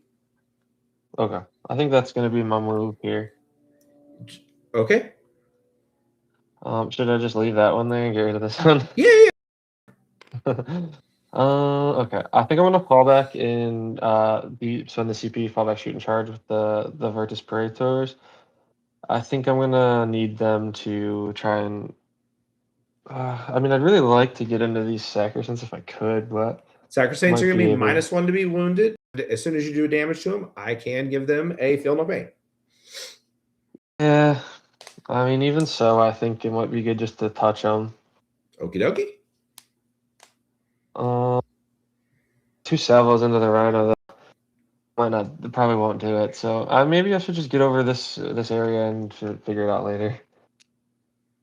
Well, I'd have to take this guys here, so it might be. I'm only going 10. Okay. Let's just head over here then. Can I touch in? Yeah. So remember unlimited I'd like pivots. to. Yeah. So do that. So then, okay. Do this. Put them back. Maybe this guy first. Yeah. When you got to go far, my rule of thumb is always do the unit in the back first. Yeah. Okay. So he's going to go 10. He can't make it. He can't make it. Yeah, he can't. Shit. So I don't know if shooting is what you needed. Let's see what's these guys have the salvo launchers, which are pretty decent. Yeah. I am gonna again miss the +1 to wound though because the Telemon's too close, but I think I kind of want the Telemon there, so maybe that's not the move. I could just, I guess I could come out here and shoot into the Triumph maybe. Got to be within 12 inches. She is infantry, and they are hidden. Yeah, okay. I'm only gonna be moving 10 too, so even 12, I wouldn't be able to get there. Boy, your movement is so good. Yee. Sorry, I'm kind of sandbagging right now. Brother, you're fine. So in my opinion, and this is where 10th is so different than 11th. Like players that are like anybody that's a Sisters player that's watching may go like, oh my God, your Arcos and the Sacrosaints could have blown this Telemon up. Yeah. But the Telemon wasn't really a threat to anything. Like he can't touch these units. What's he going to do? Shoot into these guys, hitting on 3s, wounding on 3s. I have a 4-up invuln, and as soon as they take a damage, I'm going to give them a feel no pain. So like he might kill a couple, but he's just going to kill a couple, and now he has really exposed this thing. You know what I mean? And why do I need to push? Because if you look at it, I'm bottom of turn, and right now, like I am still like, even though he's going to probably get a no prisoner for 2 and an overwhelming force for 3, it's probably all he's going to get. So he's going to score 5 points. So that means he's going to be at 31. So he's going to be up by 2 points before we go to my turn. And on my turn, I'm going to score 9 primary, or I'm going to score 8 primary here. And then I'm definitely going to kill something. So I'm going to score 11 primary. So like before I even touch secondaries, I have a 9-point lead. There's no reason. This is if you guys watch my video about like go turns, there's no reason for me to push him. He all the agents.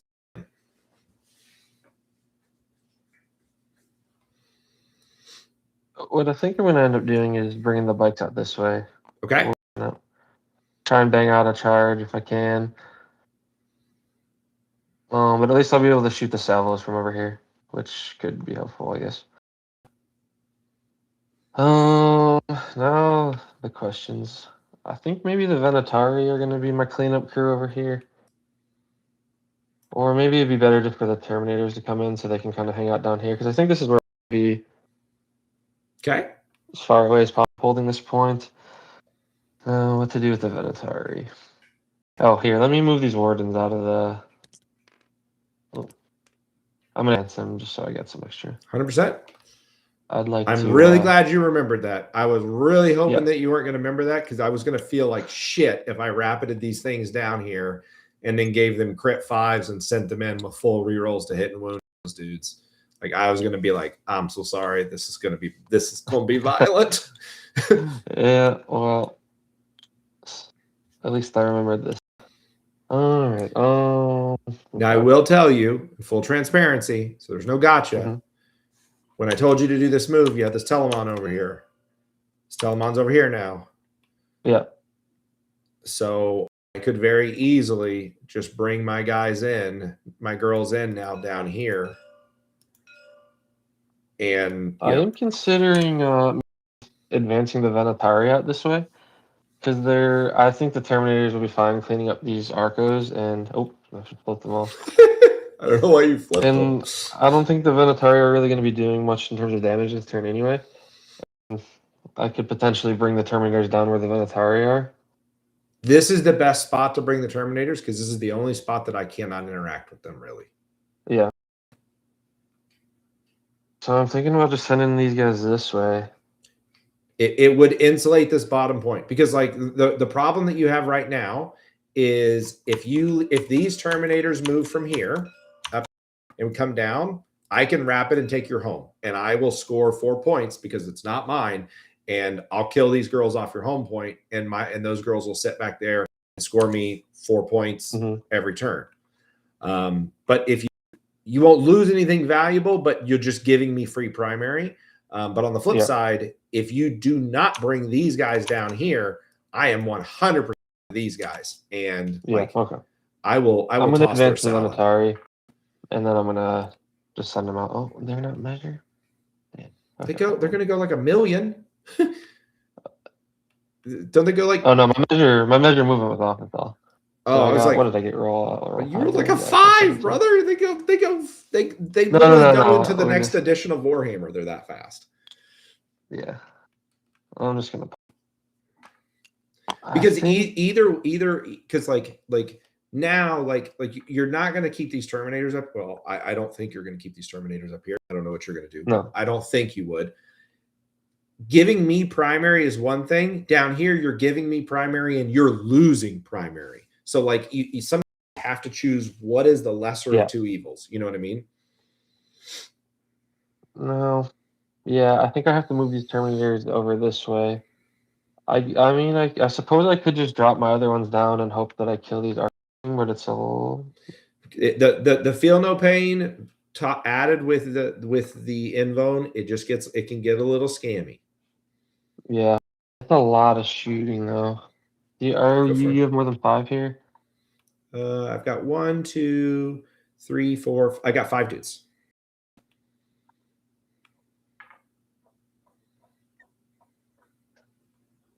Yeah,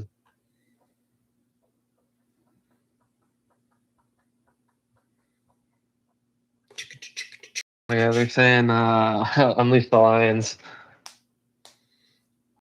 in chat. That might not be a bad idea. Split these guys. Oh. And then they can. Well, I can't up you down here. It's not. It's on the end of your turn. I have to do it next turn. All right, I'm gonna bring these Terminators down at least. Okay. If you know what you're gonna do them, and then you can, because the beautiful thing about the ordering now is, you can't split the Terminators. It's too late. You do that in the command phase. Yep. But because you can bring deep strikes in anytime you want, ingresses in anytime you want. If you know you're bringing those boys in, bring them in. I'm gonna do this for you. I'm gonna give you some bubbles. Oh yeah. Is there a good reason to keep them in this pocket instead of letting them shoot here? I don't actually if they have good shooting, I would put them there because I have no shooting threat. So Freya can shoot; she can go 10 inches, but 10 inches is here. So I'm gonna get 6 heavy bolter shots into them. I mean, maybe I kill a Terminator. Maybe. Yeah. Okay.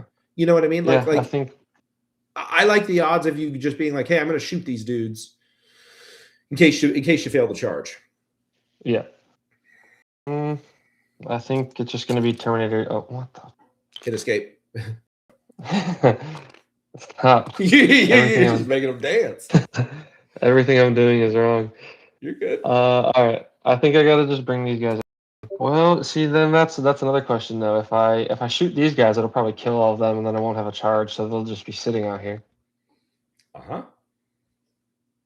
know what I mean? Yeah. But if I shoot these guys in here, kill them all. Now I'm just kind of hanging out. My personal 2 cents was I liked the play of, because these guys move 5, right? So I liked the play of they move 5, which basically gets them to here. Then that's a 7-inch charge, which is a lot better, especially because you have the CP to re-roll.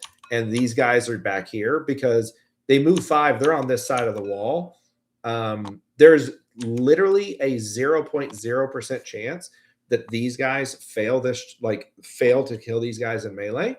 And what you can do is, because you said you're going to charge these bikes, right? Because they can have fallback to do everything, right? So what you do when you get to the charge phase, you roll the charge on the Terminators first. So you could roll it. I failed it. Command point, re-roll.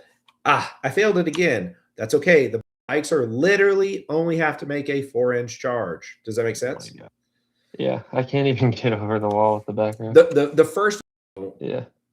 So those, I guess it doesn't really matter because you're not shooting. It's just about yep. Move the front ones 5 inches. and then those guys just get in there. Because keep in mind, between the pylons, like that distance won't matter. Won't matter. Yeah. But then one of these guys will have to hang back. Yeah, just a smidgy poo. Yeah. Just a smidgy Okay. poo. You're good. You're good. You're good. All right. Well, I think that's the best plan I got at the moment. So. Ends your movement. Yeah. All right. I am going to spend 1 command point to Rapido. Let me clear bubbles. So again, just to explain my process here, right now, I'm applying. Alex can give you his 2 cents, but like my goal is to apply a really, really high level of pressure, because the more pressure you apply on your opponent, the less what I call like intelligent and informed decisions they can make, because they feel like they have no good options, and that's how I feel. and the good options become less clear. And so in my units, like this is my go turn because I popped my ability, so I want to get those girls in. Now he did a great job. I wanted to bring them in down here when he moved this Telemon up. So bringing these guys down, like even though it's like, okay, we're not going to do anything this turn, they kept me from going in here. Very good. I don't like the idea of bringing them in here now, because these guys couldn't clear this wall. I wanted them to clear this wall. I didn't realize it moved that far, because then it was like, this is basically like free range. But now 3 of these dudes could shoot them, and like they actually have decent shooting. Like they have decent shooting. In Lions, it's quite good with the +1 to and the +1 to wound and the rerolls and stuff. I don't think it would matter. I think they would just. I think without the +1, they would still do really, really well. But what I'm going to do is, because these guys are going to take a teeny bit of damage, but these guys need to go north. These guys are coming down. These guys are going to go out. I need another unit here to go this direction. So the beauty is now, because I know where everything's landed, I don't have to apply any pressure up here, because he now is actually taking this point. But what I'm going to do is, if I flip this point again, I'm going to get more points. So I bring my Repentia, my very, very scary, angry, naked ladies. Very scary.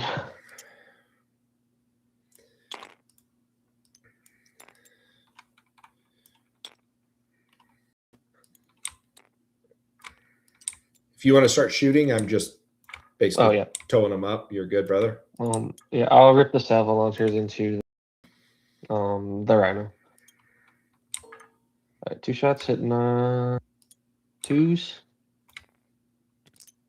I've got a 1. Cool. And then don't you get to re-roll something? It's twin linked, but not the hits. This is the Virtus Praetors into the Rhino. Got it.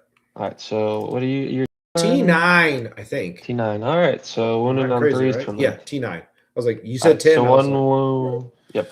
Just 1 at 83. 6s. Fails. Damage. All right. Woo! That's pretty. 7 damage, right? Yep. 3 health. All right. I think I'm gonna pop my strat to give the Telemon Storm Cannons rapid fire 6, which will give me 12 more shots. Don't do it. Shoot. Make sure you fire something into this fucking Rhino. Yeah, I could do the bolt launcher, maybe. Whatever. Just make sure you fire something into the Rhino, because you have no prisoners and bring it down. So this, if you kill this, killing this guy is worth 7 points to you. Yeah. And nothing is going to like you hoping for an 11-inch charge, my boy? Because like, no, I'm not. Well, maybe this way. Can they advance and charge?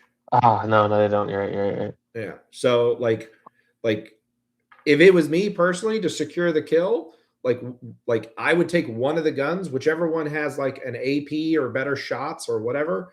Like the devastating wound gun, I'd fire, because the other guys, I can give them dev wound protection. I cannot give the Rhino dev wound protection.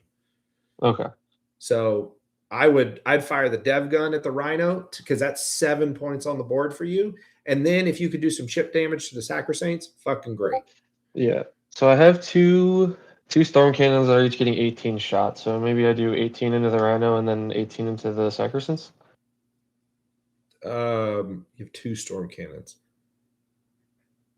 Whatever, sure. Like it says they have 12 shots, so wouldn't you have 24? I spent a CP to give it rapid fire 6. Okay. Yeah, I mean, the only downside is like while you're hitting on 2s, you're wounded on 5s. Yeah, rerolling 1s. Definitely. I've given you my thought. You do what you want.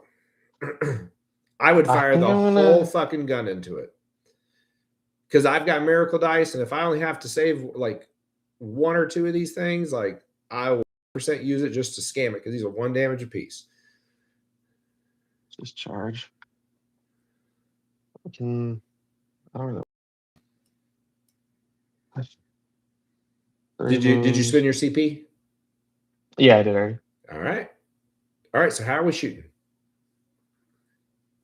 I think I'm gonna do 1 gun into each. I think at this point I gotta be a little bit greedy. Got to be greedy. All right, get it. Who we shooting into first? I'll do the Rhino first to see if I'm a big dummy, and then we can move on. You're good. 18. 15. There you go. All right, hitting on 2s, rerolling 1s. There you go. Good start. And then 5s. 5s, rerolling 1s with dev wounds. You got 3 dev wounds. Doesn't matter. You got the dev wounds. Does he go both miracle dice when he dies? Got a 1. Isn't that so special? I'm going to go ahead and score you 5 points for the lovely Bring It Down. Woo-hoo. So you score 5 points and 2 points for No Prisoners.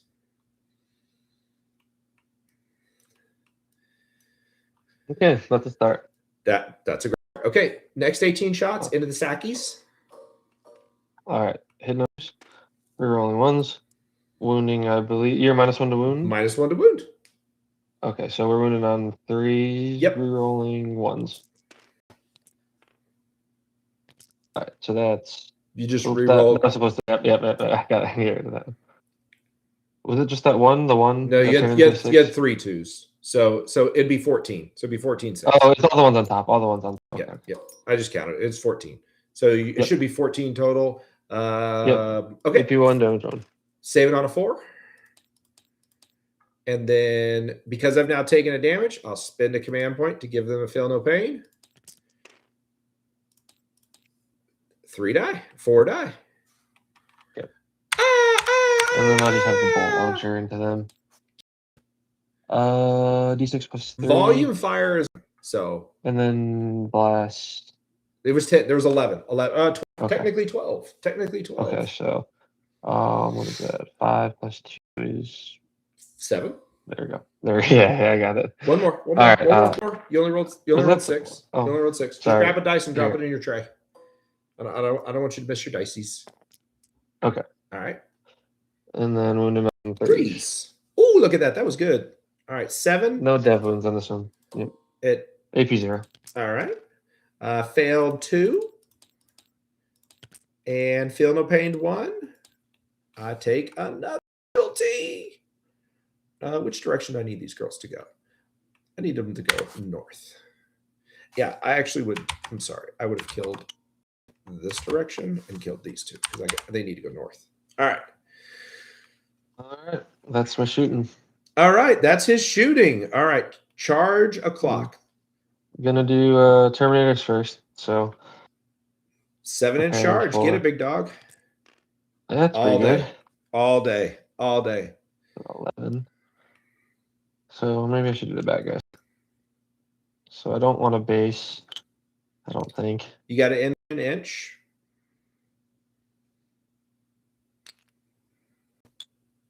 Let's see this guy. Come on. No, can't move him. No? Let's see. Yes, you can. Yes, you can. All right. So now you move. All right. You just go all the way. Trust me. So what you want to do, this is how I would do it. You want to bring him all the way over. Again, not based, all the way over. And and then this guy is going to go like here, not to your point, not based. Then what's going to happen when you get to pile in is you do this, but you're going to go down. So then this guy can go here. This guy goes here. This guy goes here. And this guy goes here. The reason you're doing it is because now you have some guys behind the wall. They have not shot, so they still will get hidden 12 inches and point. Does that make sense? Mm-hmm. So that's why I wanted to swing these guys this direction. Yep, that makes a lot of sense. You got it, big dog. You got it. Cool. I'm gonna for the bikes and see what we get. 6. I don't think a 6 is gonna do it. No, that's like an 8. That's like an 8. Yeah. I don't really know if a reroll is worth spending here, but it might be just to.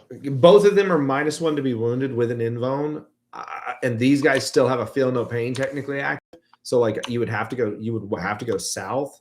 So you're looking at an 8-inch charge, and they can't land on this pipe, and they can't land on this. So what they really are actually going to need is you're going to need something good. You know what I mean? Because you're going to have to like with the pile-ins, you could maybe get in here. You get one here and one here. But you're going to need like a 9 probably. Yeah, I guess I'm just going to let her add then. All right. They're dead, but just so you can have funsy onesies, roll it. What's that? I said the Arcos are they're dead, but so you can have funsy onesies, you go ahead and roll. If we were playing in real life, this would be a moment I'd be like, don't waste the time rolling. I'm going to pick them up. But we're on tabletop, so you just have fun rolling your murder dice. All right. And then twos re-rolling. Oh, all right, that's pretty good. 29, 2. Let's see how many I actually can scam. So, that's not bad. That's not bad. So fast dice rolling. I would get rid of all of their invones first, and then you said their damage, right? Okay. The part that would take fucking forever in real life, because I would have to move these here and go, okay, we're gonna do the first one, 2. All right. He only takes 1 damage. We're gonna do that 1, 2. Okay, you've killed an Arco. I pull 1. Then we're gonna do the next one. You know what I mean? Like they're dead. I'm not gonna do this, but like if you really wanted to see it, it'd be like, okay, we're gonna roll 2. Oh, now I gotta do another one. We're gonna roll. Okay, now you've killed another Arco. I'm just now curious, like, it's gonna take to kill them.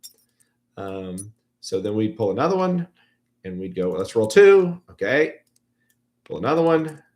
He's dead. Then we'd pull. You pull another Arco. You pull the Arcos for me. Okay, pull another dice. Okay, we'll pull another dice. Another one's dead. Okay. Pull another dice. Just on the priest now, I think. Okay. Then, is it just the priest left? Yep. Okay. So then the priest takes 2 damage because I just rolled the last one and it failed, and all of these would fail. And the priest would have a 4-up invuln, but it doesn't matter because I had to pull from the top. So you would overkill the priest. So you would have done 12 damage to the priest, and the priest only has 3 health. So that's what like they're yeeted into the sun. Consolidations, I mean, you could move them, but it doesn't fucking matter. Like they're like, I mean, maybe you do like this. And like, just scooch them back. That's kind of what I was thinking. Yeah, it doesn't really matter. And then I think that ends your turn, but that's very important because that's going to get you another 2 points for take no prisoners, and it's going to get 3 points for overwhelming force. So that would score you overwhelming force. That would score you take no prisoners.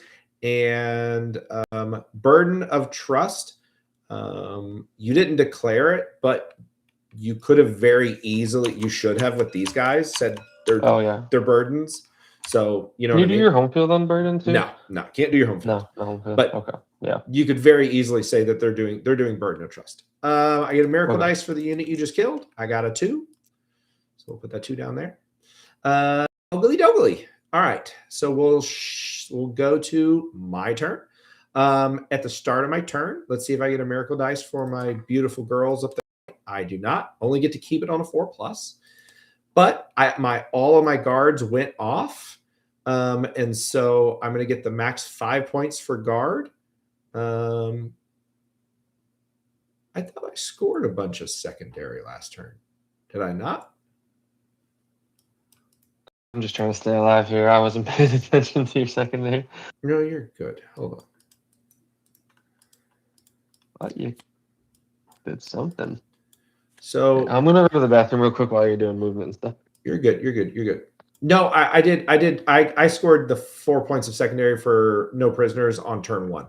And then I scored the baby cleanse. So I'll score 5 points of burden of trust, which would go on the last turn, which would take it up to 7.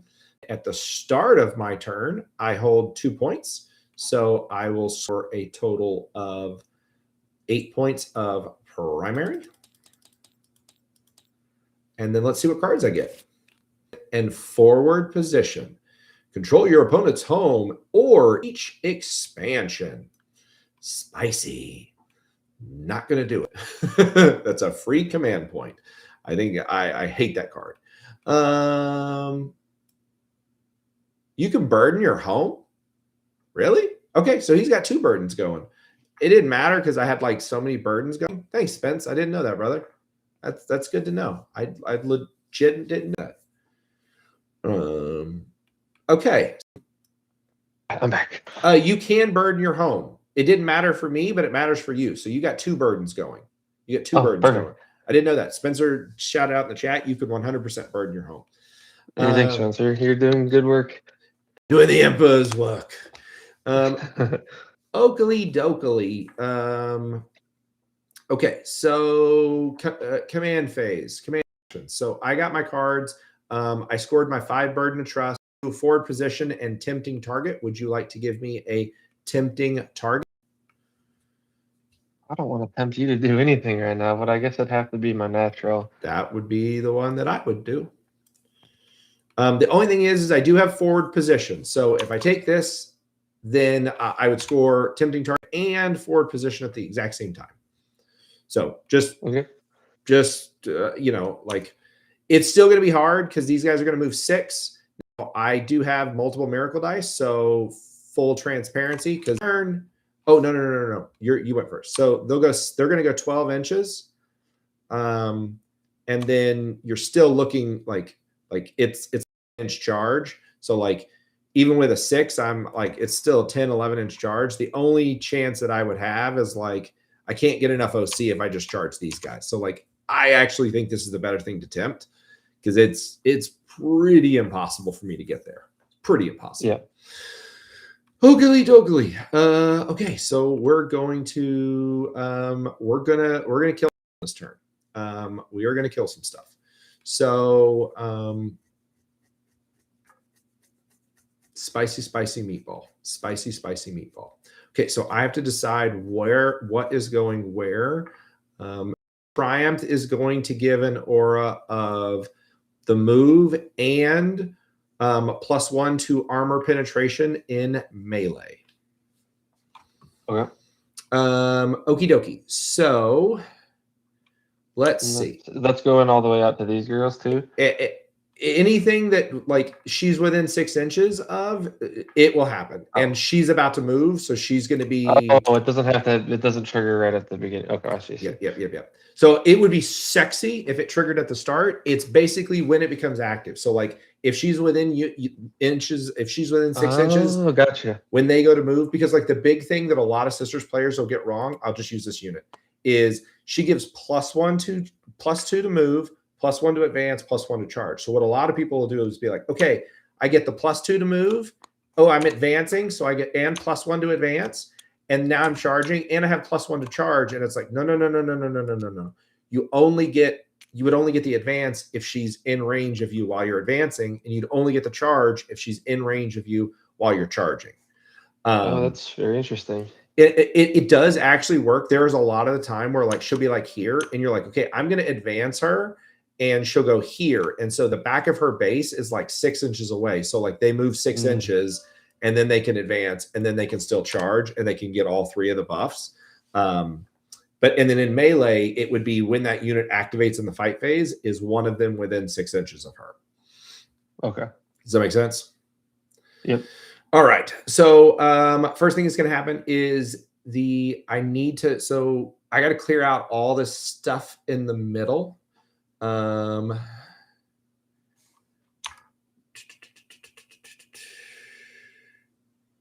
Yeah. Here she comes. Let's see. They'll go. They'll take care of that. They'll take care of those. They're gonna go. Vol will come up. She's gonna come up and waggle. I don't think I can kill them in shooting. The melee probably won't be enough because you played super duper duper passive. If they go 12 inches,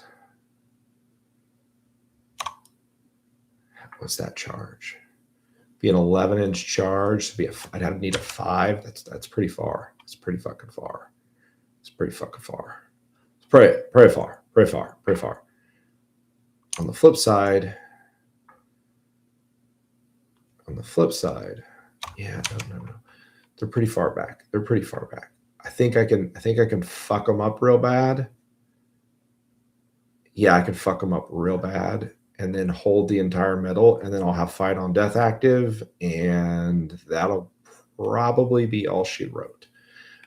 Because I need to assassination. You only have 1 character, right? 2 Valerian down here, and then we got this. Okay, so you got 2 characters. Assassination is fundamental command point. Forward position is probably a command point. So, and Burden is gone. Because I'm gonna get let's see. I might need am I gonna need the advance and charges? No.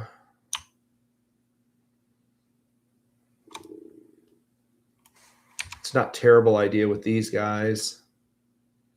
Actually, it'd be better to. No, I need both the command points. I need both the command points. Okay, I'm sorry, all out in my head. Okay, so these girls are just literally going to hang out until probably the end of the game. On that point, just keep on scoring and trying to generate a miracle dice, doing what they do. Repentia, I like the Repentia. Let's see. They'd go like to about here. That's turn 4. Fast enough. Yeah, so the Repentia at the top are going to advance. They don't have advance and do anything. They're going to advance. Okay, so they're going to go 9 inches.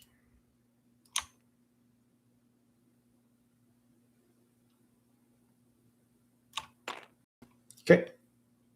They're just going there. Very happy with that.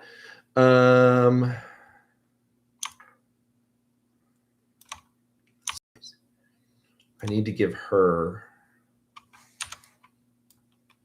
We'll come back to this, but we're going to do that for right now. They're going to, because I need 10.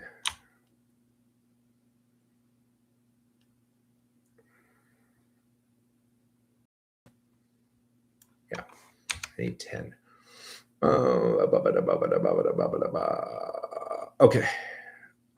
Okay. If I take them, I could advance them and go straight 12 inches this direction. Then I could spend a command point. Yeah.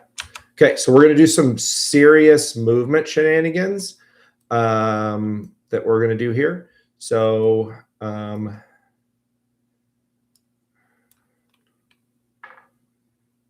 going to see if I can do this correctly. So the first thing that's going to happen is the Triumph is going to advance.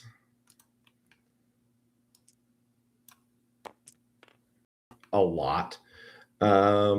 So she goes 6 plus 5 is 11 plus 2 is 13 plus 1 for her natural plus 1 to advance. Is she goes 14 inches. I don't need her to go that far. But I need one of these battle sisters to go that far. 14. Perfect.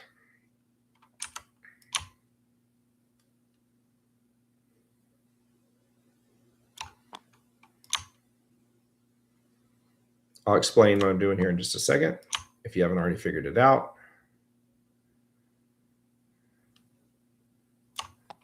And then these go just, so they'll go 10, and then the ones in the back will come up some more.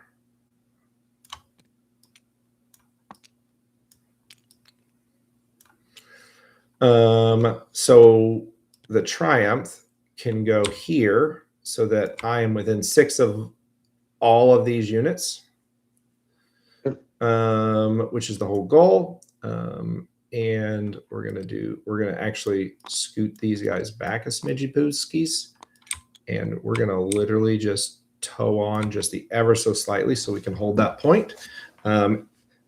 This is sticky, and this one is now going to be sticky because they're battle sisters, which is sexy britches. Okay, we got to move Astrid out of the way. So these guys would get these guys are going to get my penitent advance in charge. These guys would get my, am I going to need it? They're going to go 8 inches straight at them. Yeah, no, they're not going to need it. Okay, so these girls are going to go 8 inches straight forward. Actually, I need to see where the other girls are going to move first. So for the blue and red base Sacrosaints, I have 2 stratagems for advance and charge. One for a penitent unit, one that I can use in my 1-point Sacrosaint unit. This Palatine gives them the penitent.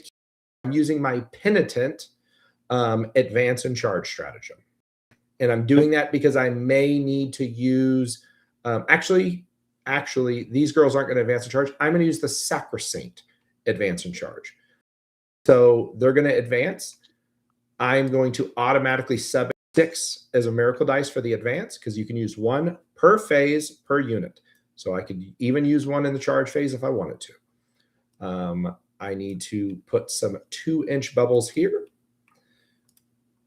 So we're going to thread this. So 11 inches and then 1 inch.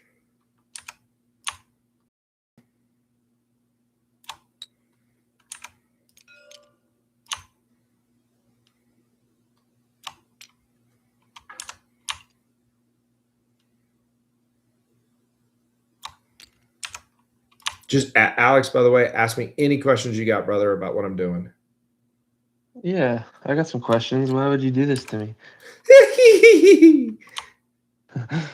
Nah, honestly, I've been learning a lot. I kind of needed to play a game like this. My game plan has been so rigid the last few times I've played with this list that this is the first time it really didn't work at all. So I definitely needed to learn some new things. So here's my 2 cents about your list initially is Custodes have a natural problem, and it's called they don't have like trash units. Because someone just sent me a question and asked, you cannot advance 7. So even though the Triumph gives them +1 to advance and I rolled a 6, you can never advance more than a 6. So like if a Sisters player is saying I get 7 inches to advance, that's not a thing. You don't get that. So if I had a 5, like I had that 5 earlier, I could have turned it into a 6 because I would be within range of them, but I only had 6s and like 1s. So someone did ask that question, but you have to actually treat your chaff units as super valuable. So like for me personally, what I'd have done is I'd have just defense And then I would have put my little trash unit right here. And then I'd add a hammer unit, like your Terminators, right here. And I would have had my trash here, like as a like in an L-shaped screen, and the Terminator's right behind it. And then this unit's back here. I didn't have anything that could reach them. And then, they go get onto the point.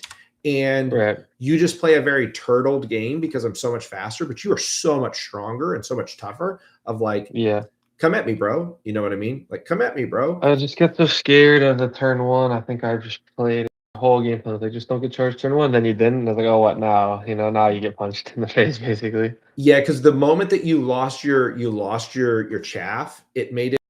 You didn't have a cheap unit to send out and do stuff or to hold a point. You got to put something real on a point, and you have nothing. You have nothing to put in front of me as a screen.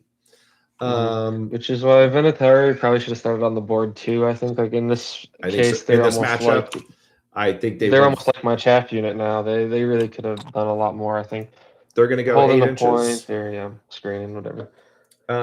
They are not going to advance. They're going to we're going to just like we've got one good miracle dice, and I still have a command point to re-roll if I need to.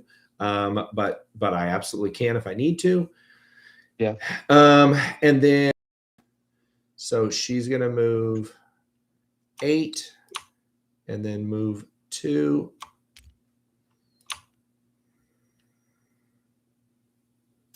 And there.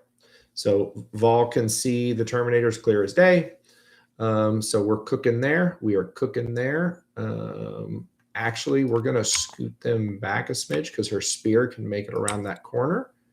I'm not in Melta range anyway, so I'm leaving a hole here purposely so that Freya, because she's going to move 10, will come and land right here.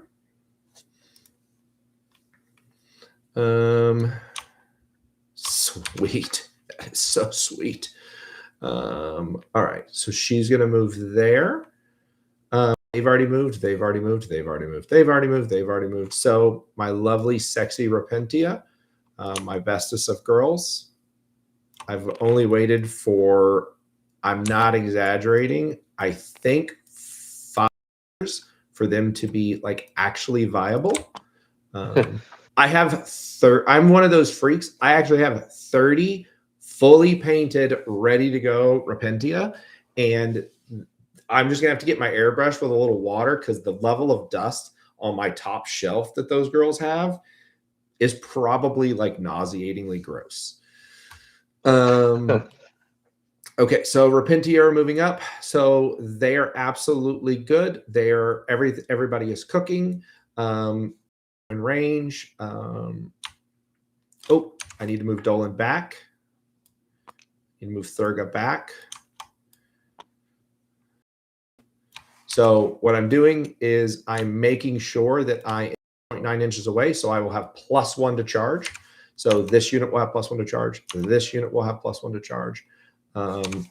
Bubbles, because I think my Repentia, yes. So I could, because I do not give 2 halves of a damn about her. She'll go right here because I do not care if she gets in, and we'll scoot 1 Repentia back. Yeah. So what in the world doing?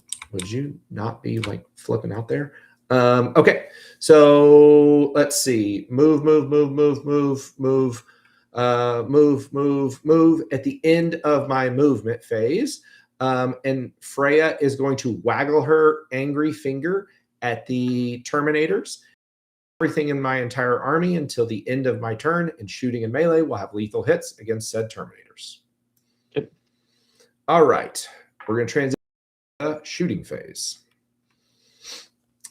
So the Sacrosaints in black are going to shoot the gun.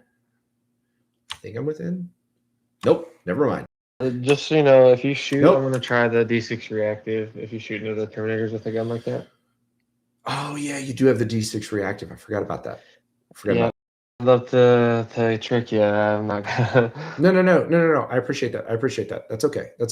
Well, I couldn't anyway. It's an Inferno pistol. It's 6-inch range. 6-inch Oh. range.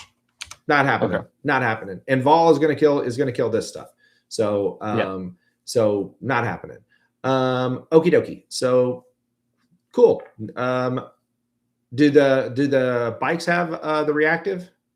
I think it's all Adeptus Custodes. Let me check. It's Swift as an Eagle, excluding vehicles, but it doesn't say anything about mounted, so I think they would. Okay, so this is gonna be a 4-inch charge. Okay, so then what's gonna happen is Vol is going to shoot everything into the Telemon Dreadnought. Okay. So I'll have +1 to hit, +1 to wound, and I believe, oh, you're a hooker. I'm not in melter range, but that's okay. Okay, so we're going to sacrifice a miracle dice to activate Fidelis, and let's cook. So we're going to fire the grenade launchers. I got 2 hits. I got 2 wounds. -2. 2, so corpse. That's about right. That's going to be 4 damage. Okay, so 1 dead, and then No. I'm shooting the Telemon Dreadnought. oh, sorry. Yeah, so 4 damage on the Dreadnought. These max 1 damage, just so. Oh, okay. So then it'd be 2 damage on the Telemon Dreadnought. 2 damage. Okay. All right, Melta. Ooh, got 1 miss. All right, got all hits. And then let's re-roll that. And let's re-roll that. I got -4 into the Dreadnought. Okay. So invulns. Not a good day to be a Dreadnought. Doesn't he have a 4-up? Yep. Okay, so I've had 3. Oh, all right. So you got -1, so it would be 9, but it's 6, so you take 6 damage. All right. That's okay. Volley. So Volley's going to shoot her 2 basically melta guns. So I got 2 wounds at -2. There we go. All right. Then I got 6 shots with Fidelis.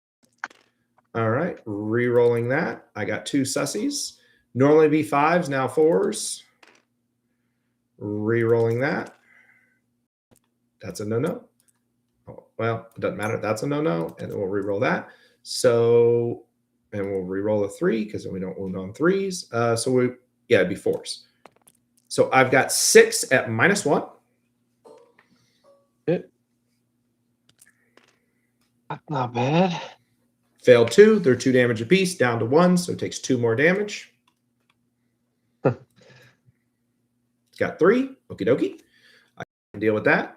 Okie dokie.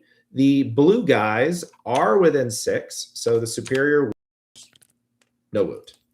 And then now Franzia Freya is going to shoot all of her guns into the Telemon just to make sure we actually kill them. So she's going to shoot her. I don't shoot her as often, so I got a double check profile. Yeah, we'll do melta guns first. 2 hits, 2 wounds, -3. All right. 2 flamethrowers. Hang in there, buddy. I need you. I got 3 at -1. Oh, God. Ooh, we're still hanging on. You're still hanging on. Heavy bolter. All right. So I've got 1 lethal, 1 sustain. And then it's going to be 5s. All right. I got 3 at AP1. All right. 1 more. Is it 1 damage? 2 damage apiece. So down to 1. So down to 1. Okay. All right. That's all his shooting. Then we're going to shoot out of the blue squad. They'll shoot their 9 bolt pistols and then their 1 good pistol. 1 good pistol misses. And then we'll see if they can shoot their bolt pistols to chip. Well, that's not a good start. Hey, I got 2 at AP0. Okay. I was like, maybe I chip a damage. So I didn't know if I'd kill him or not, but I was like, maybe we'll see. I didn't have any miracle dice I could use, so it was one of those things. It was a little swingy. Okay, so that ends my. Let's see, shooting. Yep, there's a shot. Does Agatha have a gun? No, she has a bolt pistol. We're not shooting that. Okay. ends my shooting phase, so we're going to move to the charge phase. So single most important charge is going to be the blue guys on the red base. So they are going to charge. They do get +1 to charge. So it would normally be an 8-inch charge. It is a 7-inch charge. I am subbing in my 6, so it is unfailable. Yeah. And I'm glad I did. I'm glad I did. But okie dokie. So then he's going to go 7 inches there.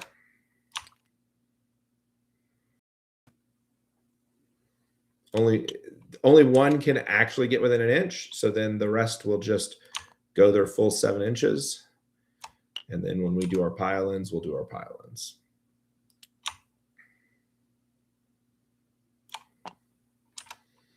I am purposely getting an engagement range of this so that they cannot heroic. Oh, they're mounted. Okay. Oh yeah, they're mounted, so they could heroic, but we're gonna make sure that they can't. Yep. Ugh.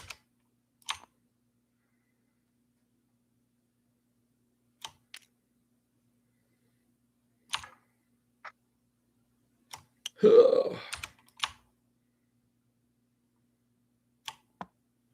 Make sure I'm not base to base. I'm not. Good. We're cooking.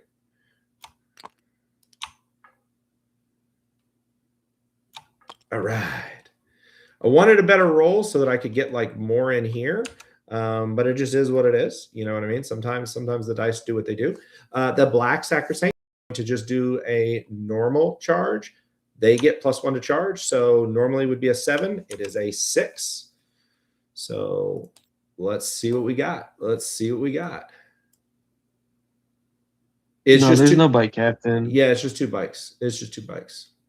I've been playing with the captain, but I've had a time hiding that many bikes. I was doing a 3-man with the captain, but I just kept letting their ass get shit, and it kind of started to irritate me. So I wanted crit 5s on these guys. Oh, but this is another mistake I made. I should have got rid of assassination for a command point on turn 1. I really need that right now.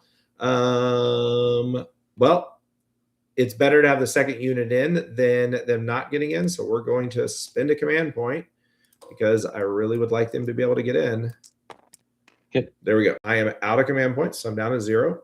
I wanted them to get in, and I wanted to be able to use the crit 5s, but can't do it. So is what it is. Okay, so he's going to go 8 and then go 1. Just back up a smidgy poos.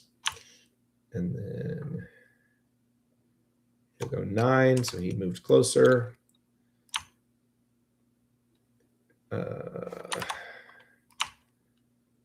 She'll go basically there, or it will come over here with her. And then these guys can move 9 any direction they want because they can just go closer. So they're going to just basically come up here. Okay, so we're good there.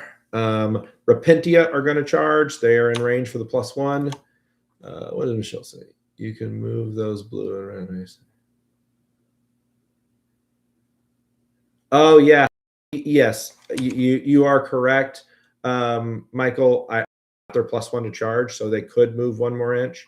It's not going to probably matter, but just for the sake of posterity, to your point, I could do. I did forget about that. So they would be like.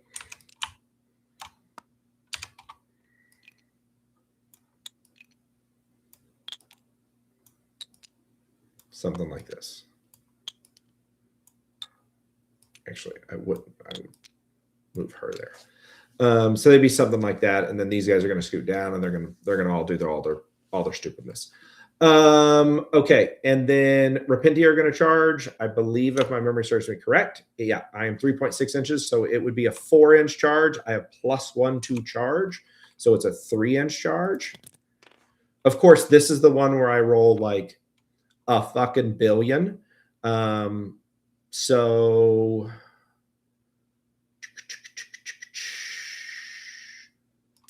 Yeah, we're just going to do like,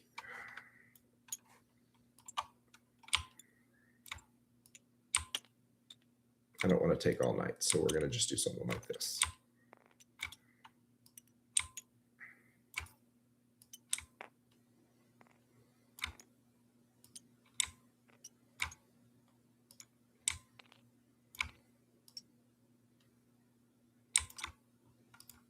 Okay, make sure he's not base. He could actually just go over here. I don't know why I'm like worrying about base to base when these dudes like rolled far enough to charge. Yeah, so if he's just back a little bit, don't give a shit. He's over here. He's over here. So if I want to attack into that, I can. Okay, I'm good with that. I'm good with that. And then actually, because these guys can do their swivel, their swivel swivels. We're gonna do this. And Morgan Vol charge. So that would be a 6-inch charge, 5-inch charge. She does not make it. Well, actually, she does make it. So a 4 plus 1. Did I do that wrong? Yeah, I did that right. She will make it. Yeah. That'd be a 6. That would be a 6. That's what I was like. She would need it. Yes, because I was doing it backwards. She fails. Okay, so Freya is going to attempt to charge. So she needs a 5. She makes it. Okay. And then that is going to end my charges. I didn't get the triumph as far as I wanted, but that's okay. I'll take it. Okay. Do you have do you want to attempt a heroic? 7-inch heroic? Yeah. 8-inch heroic? Yeah, I think I have to. Go for it. Let me spend my CP. Ooh.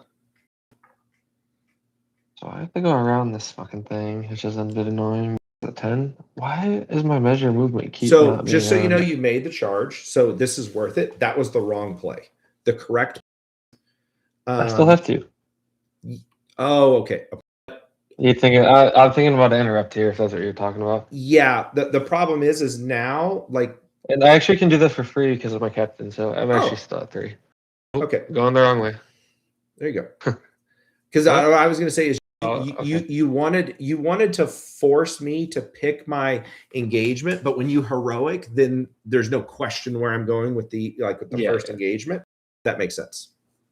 I'm actually supposed to be at 3 CV, but it won't let me add another one. But yeah, so I got you. Should I do the back first 2, or you think just get out of the way with the front guys? So you got 10 inches. So you'll have to go 4 to clear, and then you're gonna. What I would probably do is because you're gonna do the swivels.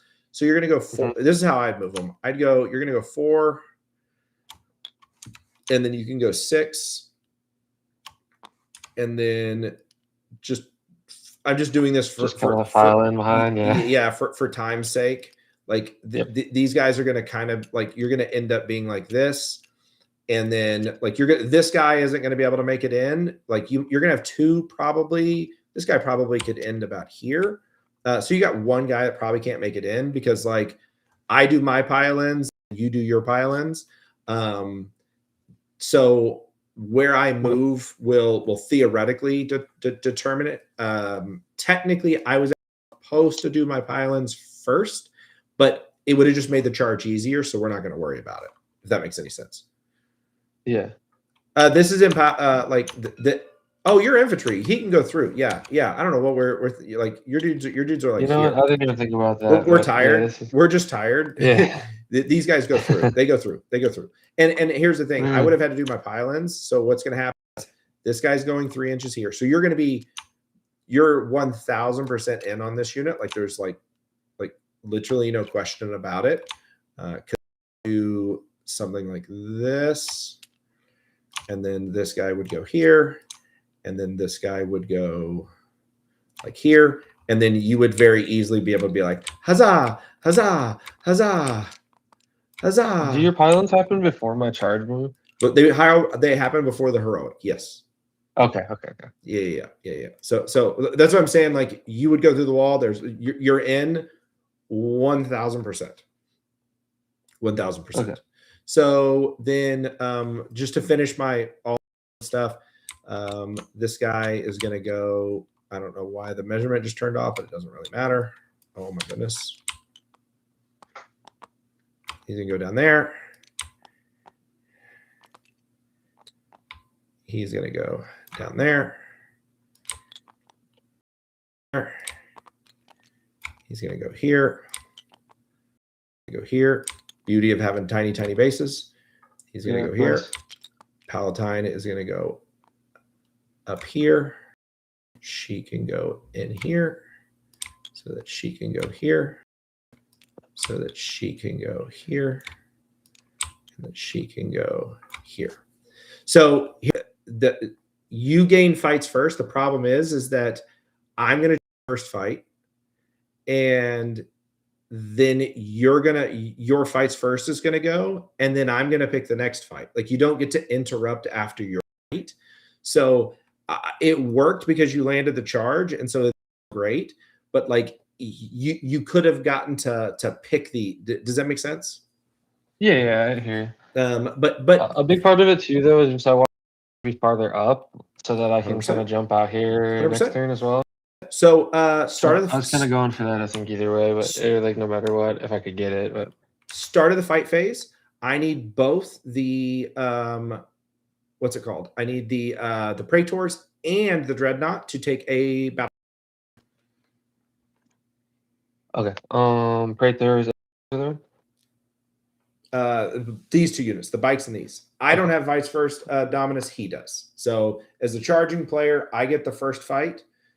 Choose the charge, then his fight first will go off. His one fight first, which is his one, and then the turn would flip back to me, so that he's not interrupting. He would interrupt after my charge, but he's going to naturally interrupt, which is what I was explaining.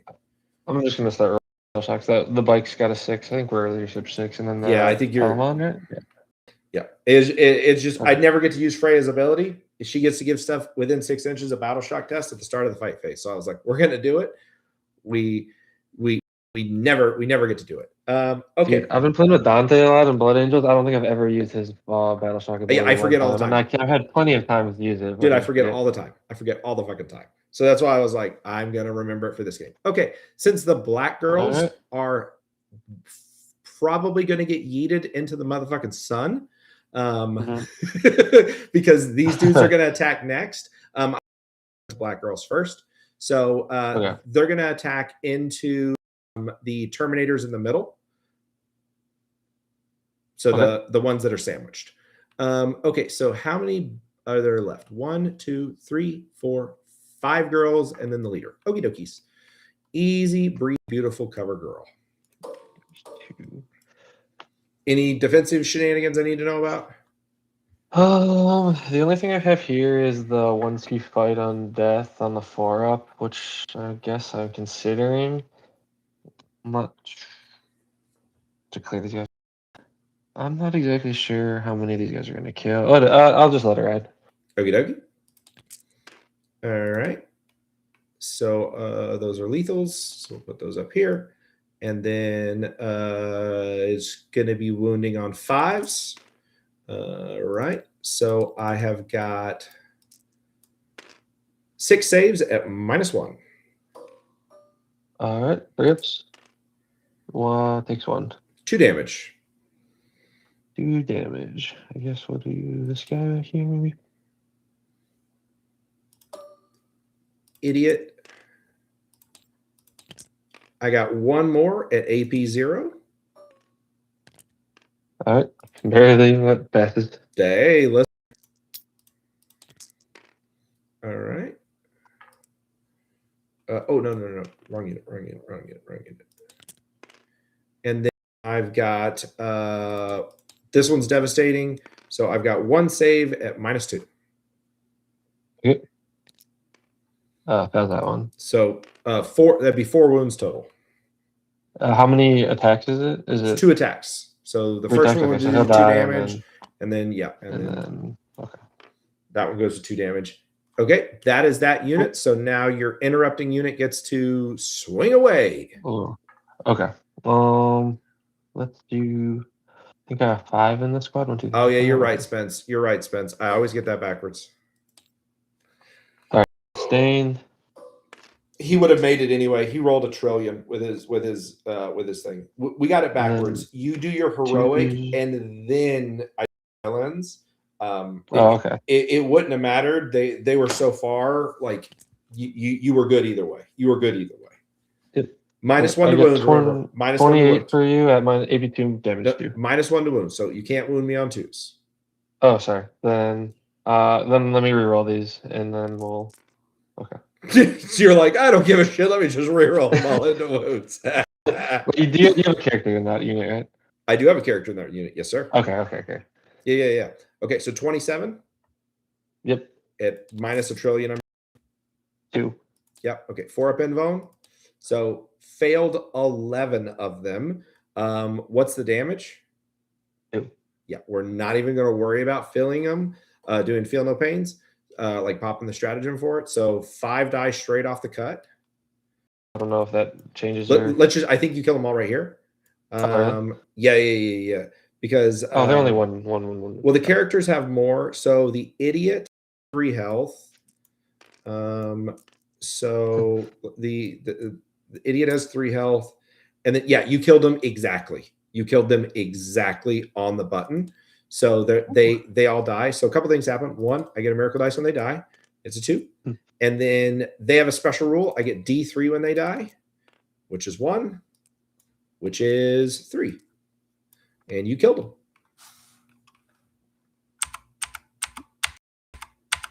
Okay, they are dead. All right. My activation. We're gonna take the blues. Okie dokie. So because this is my go turn, it's gonna be 40 attacks, hitting on 2s. You know, I might spend the 1 CP for Fight on Death if that's okay. Brother. All right, I spent it. Okay. I have lethals and sustains on these. Yeah. And then wound. And then this is all strength 6. Your toughness 7, though, right? Yep. So still 5s. So I have got 20 saves for you on your invuln, big dog. All right, 10 more. And there's more coming. The Palatine is activating after this. Okay. They're only 1 damage. Only 1 damage. Okay, so 2 dead. 2 dead. Well, so 2 dead. Just pull them over to the side. You know what I mean? Like here, and then 1 more, whoever, because we'll roll their fight on deaths at the end. Okay, so Palatine is going to sacrifice a miracle dice to activate her ability. Have you ever fought the Palatine before? I don't think so. Okay, so each time this unit is selected to fight, you can discard 1 miracle dice. If you do so until the end of the phase, each time a melee from this model scores a wound, they take 1 mortal wound. So any wound roll is a mortal wound against you. So it gives it dead wounds. Okay, gotcha. Yep. So normally this unit is only got 4 attacks, but it's my go turn. She has the penitent keywords. She's gonna have 5. All right. So unfortunately, I don't get any lethals, but they all hit. And then so it does wound. So you're gonna take 3 mortals to begin with, but I got 3 saves at -2. So we'll do those first. Okay. Got 2. So you have to do those first. So that kills 1. Yeah. Take 3 mortal wounds. Okay. And so that guy's down to 1 health, and that is the end of their attacking phase. So here's it doesn't actually matter, but I think technically rules as written, you would fight with the fight on death stuff. And then I would keep fighting, and then you would attack with those. Nothing else can fight. So just go ahead and see of these 3 if they fight on death, and you can just go ahead and fight now. You know what I mean? Okay. Like it's like, ooh, all 3. There you go. There you go. So you got all 5 that get to swing. I'll delete these for you. Swing away, Meryl. All right, hitting on 2s with sustains, and then wounding on 2s, rerolling. Or you're Wounded -1 on to wound, 3s. right? Wounded on 3s. Yep. Okay. All right, 15 AP2 damage 2.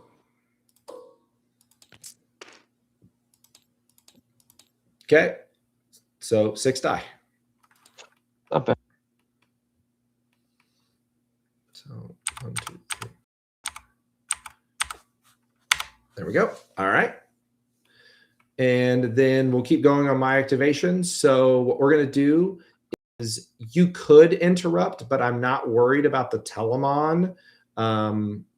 Like he might kill a Repentia, but it doesn't matter. They'll still blow him up. So we're going to attack with Freya first into the bikes. Couldn't I interrupt with the Praetors here?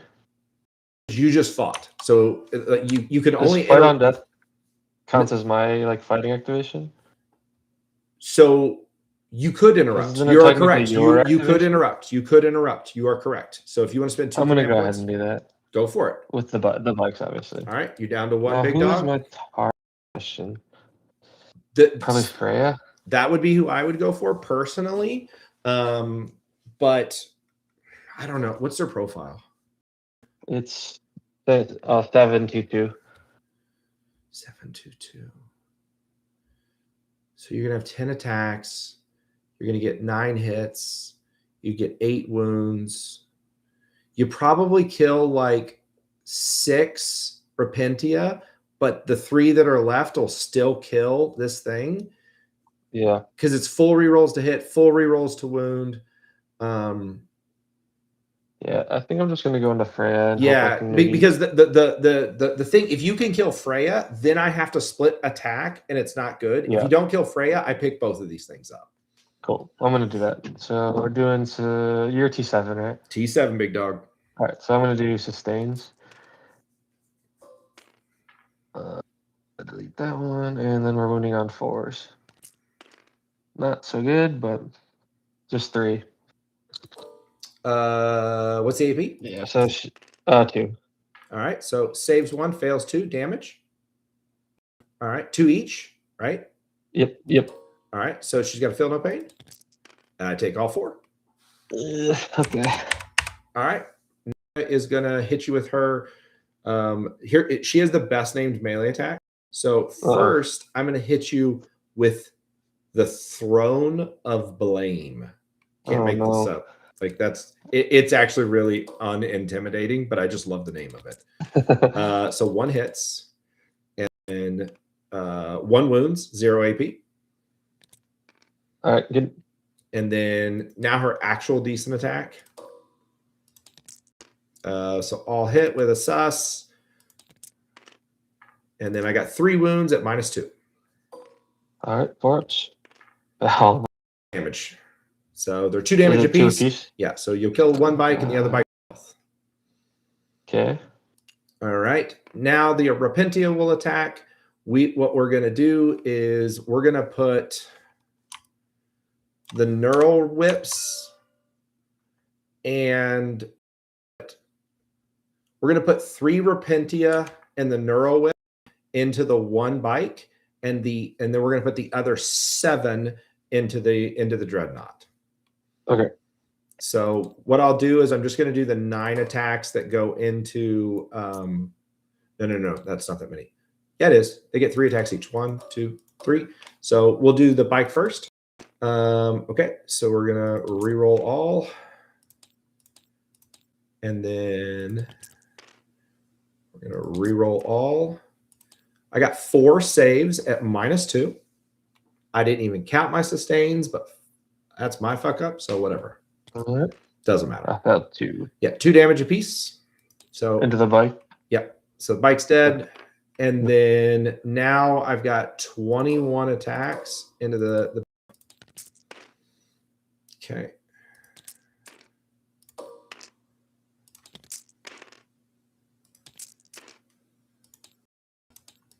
I've got 18 saves at -2. It could happen. Nope. All right, he's Let me dead see too. if I blow up, I guess. Nope. All right. Okay. And then these dudes have already fought. Everything's already fought. My 2 alive Terminators haven't fought yet. Yeah, you rolled. You said you rolled them On all. death. On death. Oh, you didn't roll those 2. Nope. Oh, okay. Yeah, go ahead and fight with them. I'm just going to score real quick.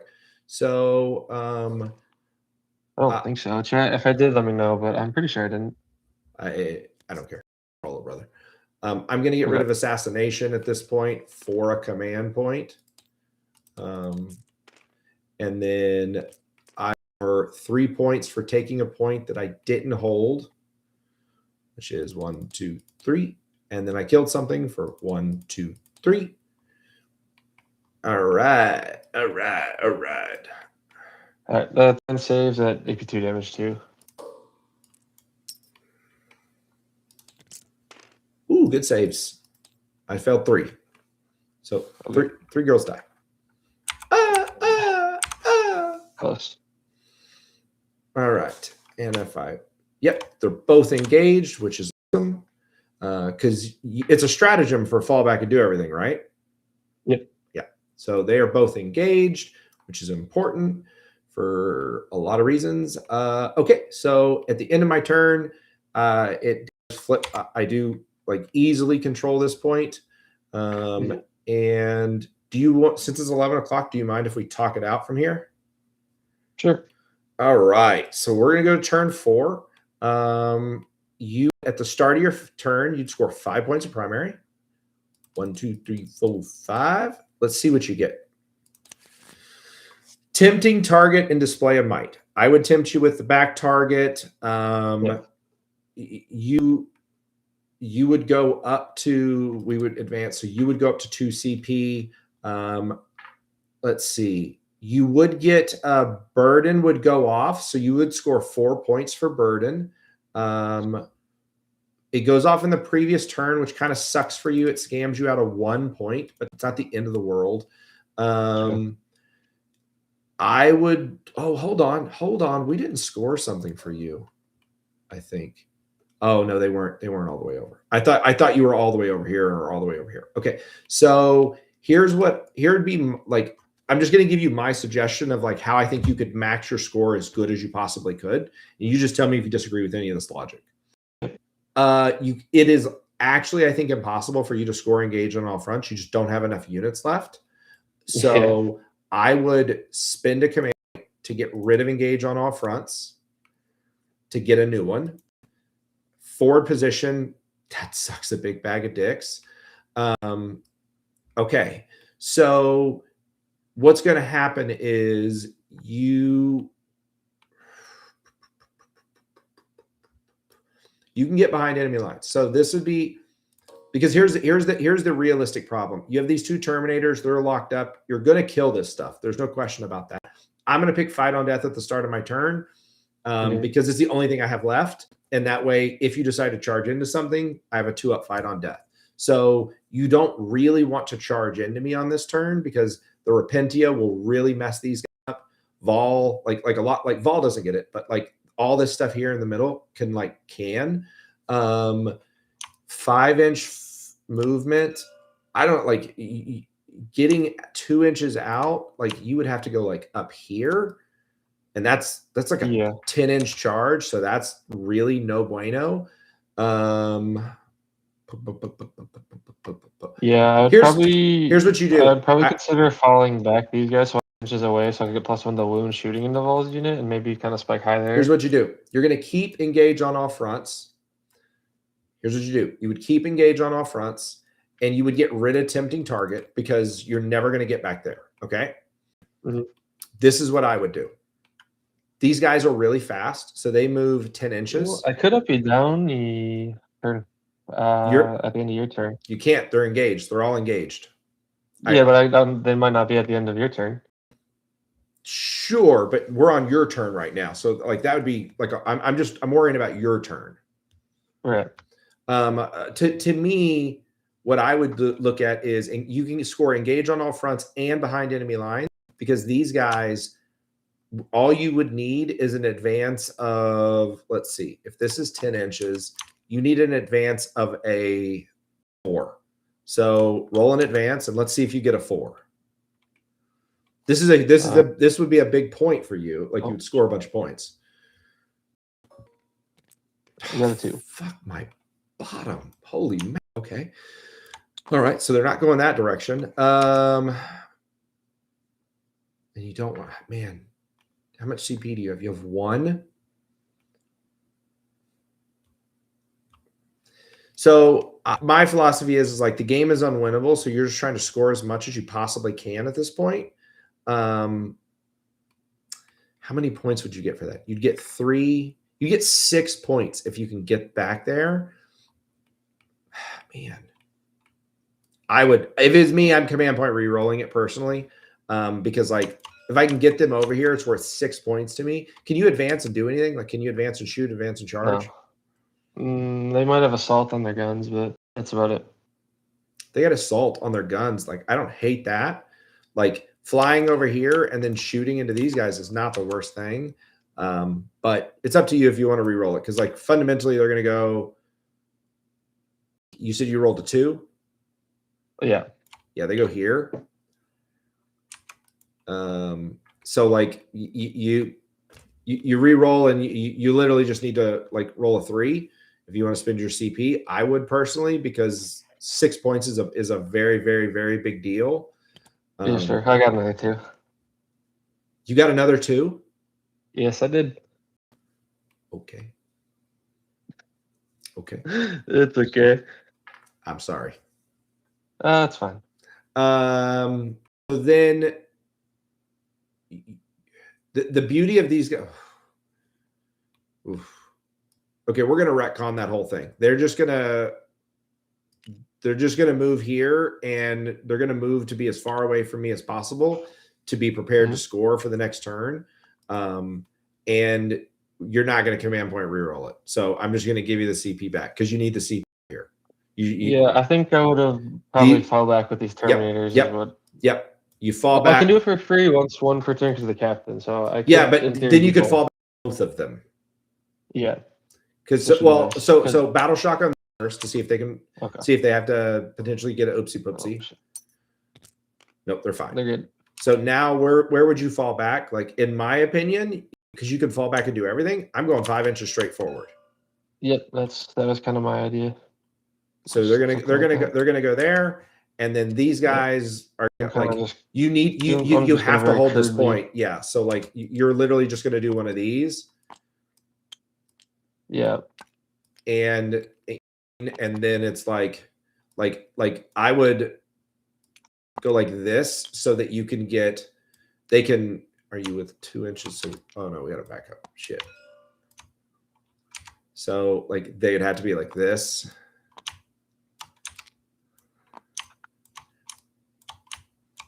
Yeah. So these guys couldn't get on, but like you're going to charge into them. So it doesn't matter. But now like you've got like 4 dudes here that can shoot into Vol. So you could try to, you'll pick up that warsuit probably. And then these guys are going to shoot and then charge. And that's pretty much it. So why don't we do this? Roll these 2 guys into the Repentia, because the goal would be like try to hurt the Repentia as much as possible. And then charge into Freya. Okay. So let me do their blast guns first. So that's number of shots. So 7 plus blast. What is it? Plus 2 each. So. Yeah. So it'd be 7 plus 2. It would be 11. Yeah. All right. Hitting on 2s. That's not good. And then we're on 3s. We're rolling. So that's 6 AP1 damage 1. Saved 1. Feel no pains. 1. 4 die. Okay, and then the Guardian Spheres. All right, 3 AP1 damage 2. Saved 2. 1 dice. Okay. Okay. Then these guys are going to shoot into Vol. Yeah. I really probably should have swung these guys out to get the +1 on the shooting, I think. Sure. I'll kill another, like I'll just kill another 2 for you, like just so we can keep going. Okay. So, Yeah. We'll just go really quick. So 4 more Naval. shots. That's pretty good. 4. Wow, that's really bad. Okay. Strength And we're 7. wounding on 4s now. Rerolling. All right. 3 AP1 damage 1. So you killed the lead suit. Okay. Guardian Spheres. They have cover. So were you taking -1 to hit? We're +1 to hit because we're Okay. now So flat. Yep. Okay. 2 at AP2, AP1 damage 2. Save both. Okay. All right. So you killed the 1 suit, which is pretty what I would expect. Yep. So then the play is that you're gonna charge this because you have to hold this point, and we're just gonna say that you could very easily, like no question, you're getting these guys in and they're all on. This would be a dual charge. Yeah. Because you're gonna risk it. I'm giving it to you. I'm not worried about it. So they're gonna go in here. All of this stuff is dead. The only thing that matters is, do I fight on death? That's literally it. Yep. So here's what we'll do. This guy 100% picks up the Repentia. The only thing you need to roll is to see, do you kill Freya? So roll 1 Freya, and that's it. And then we'll do fight on deaths, and we'll be cooked. All right. I'll hit. Toughness 7. So we're gonna be winning on 3s with the +1 rerolling. So that's 5 AP2 damage 2. Probably got her. Ooh, 1 damage. 2. Ooh, let's see the feel no pains pop off. Feel no pains popped off, Queen. I think she's still dead. Oh, she got 1 health. Is it a 5 or a 4? Oh, it's a 5. She dead. I thought it was 4. She dead. All right, so she's dead. Oh shit, I shouldn't have killed her yet. Okay, so I'm going to get 4 miracle dice. We're just going to pick these up and put these down here. And then we're going to see, does Freya fight on death? 2 up. She fights on death. Then I've got two Repentia. Do they fight on death? They both fight on death. Does their leader? She fights on death. Does the Sacrosanct leader? She fights on death. And does the Palatine? She fights on death. So everything fights on death. So we'll do the Repentia first. So there's still, it hasn't gone to my turn yet, so it's still their go turn. So all right, we'll re-roll. We'll get a sussy. Strength 7. So we're wounding on 4s, re-rolling. So I've got 7 saves at AP2 into your 2 Terminators. All right, looks like they did. Yeah, so they're toast. We don't even need to roll Freya. Then we have the Sacrosanct leader lady. 3 hits. She has a very different weapon, so she get 2 lethals. So those would come out. And then she's going to wound. No. So I got 2 wounds at -2 onto these Terminators up here. Yep. 1 pass. 2 damage. Sacrificing the 1 shit miracle dice. 5 attacks. So that is a lethal. And then, yeah. So I've got 2 wounds at -2 on those Terminators. Okay. Damage. This is this group here. Yeah. So wouldn't I have fought first here? This is fight on deaths. You killed them. Oh, fight on death. Yeah. This is just, they're dead. They're dead. So how many do I have? So 2. Yeah. So they're 2 damage apiece. Okay. So the 1 at 2 health is dead, and then you take 2 mortal wounds on 1 of them. Okay. And then these girls are dead, and these girls are all dead. Okay. So you took the middle point, so you're going to score 3 points of pride. And you might display a might. So you have 1, 2, 3 units holistically. Have 2 units. So you actually get display of might also. I'd score it now, not on my turn. Does that make sense? Mm-hmm. So that's 2 points. It would score that. We would go to my turn. My turn. I hold 2 points, so I'm going to get 8 primary to start. Let's see if my run of terrible secondaries continues. Oh, at the end of your turn, I would have gotten rid of forward position. Well, I guess I'd keep it. There's no reason to get rid of it at this point. Bring it down in display of might. Bring it down. All your vehicles are already dead, so I cannot score it. Is it one of those ones where...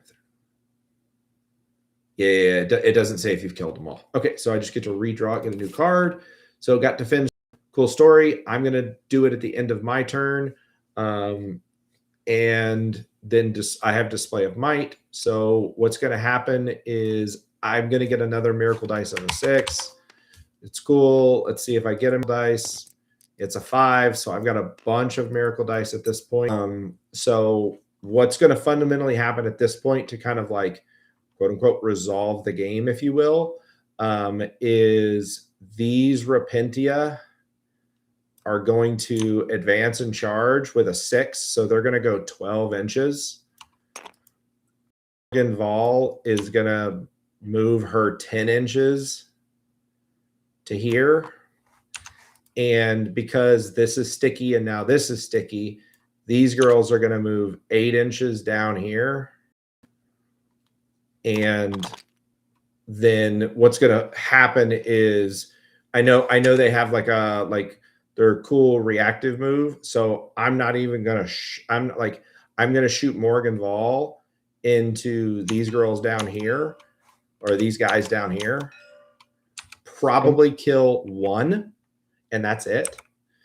And then I'm going to charge in and I've got enough miracle dice, I could guarantee that everything makes it in.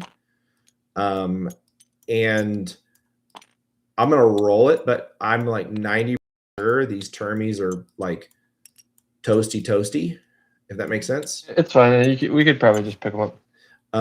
Because this is going to be a metric ton of attacks between everything. Yeah. It's all good. I don't think we could probably try and wrap it up.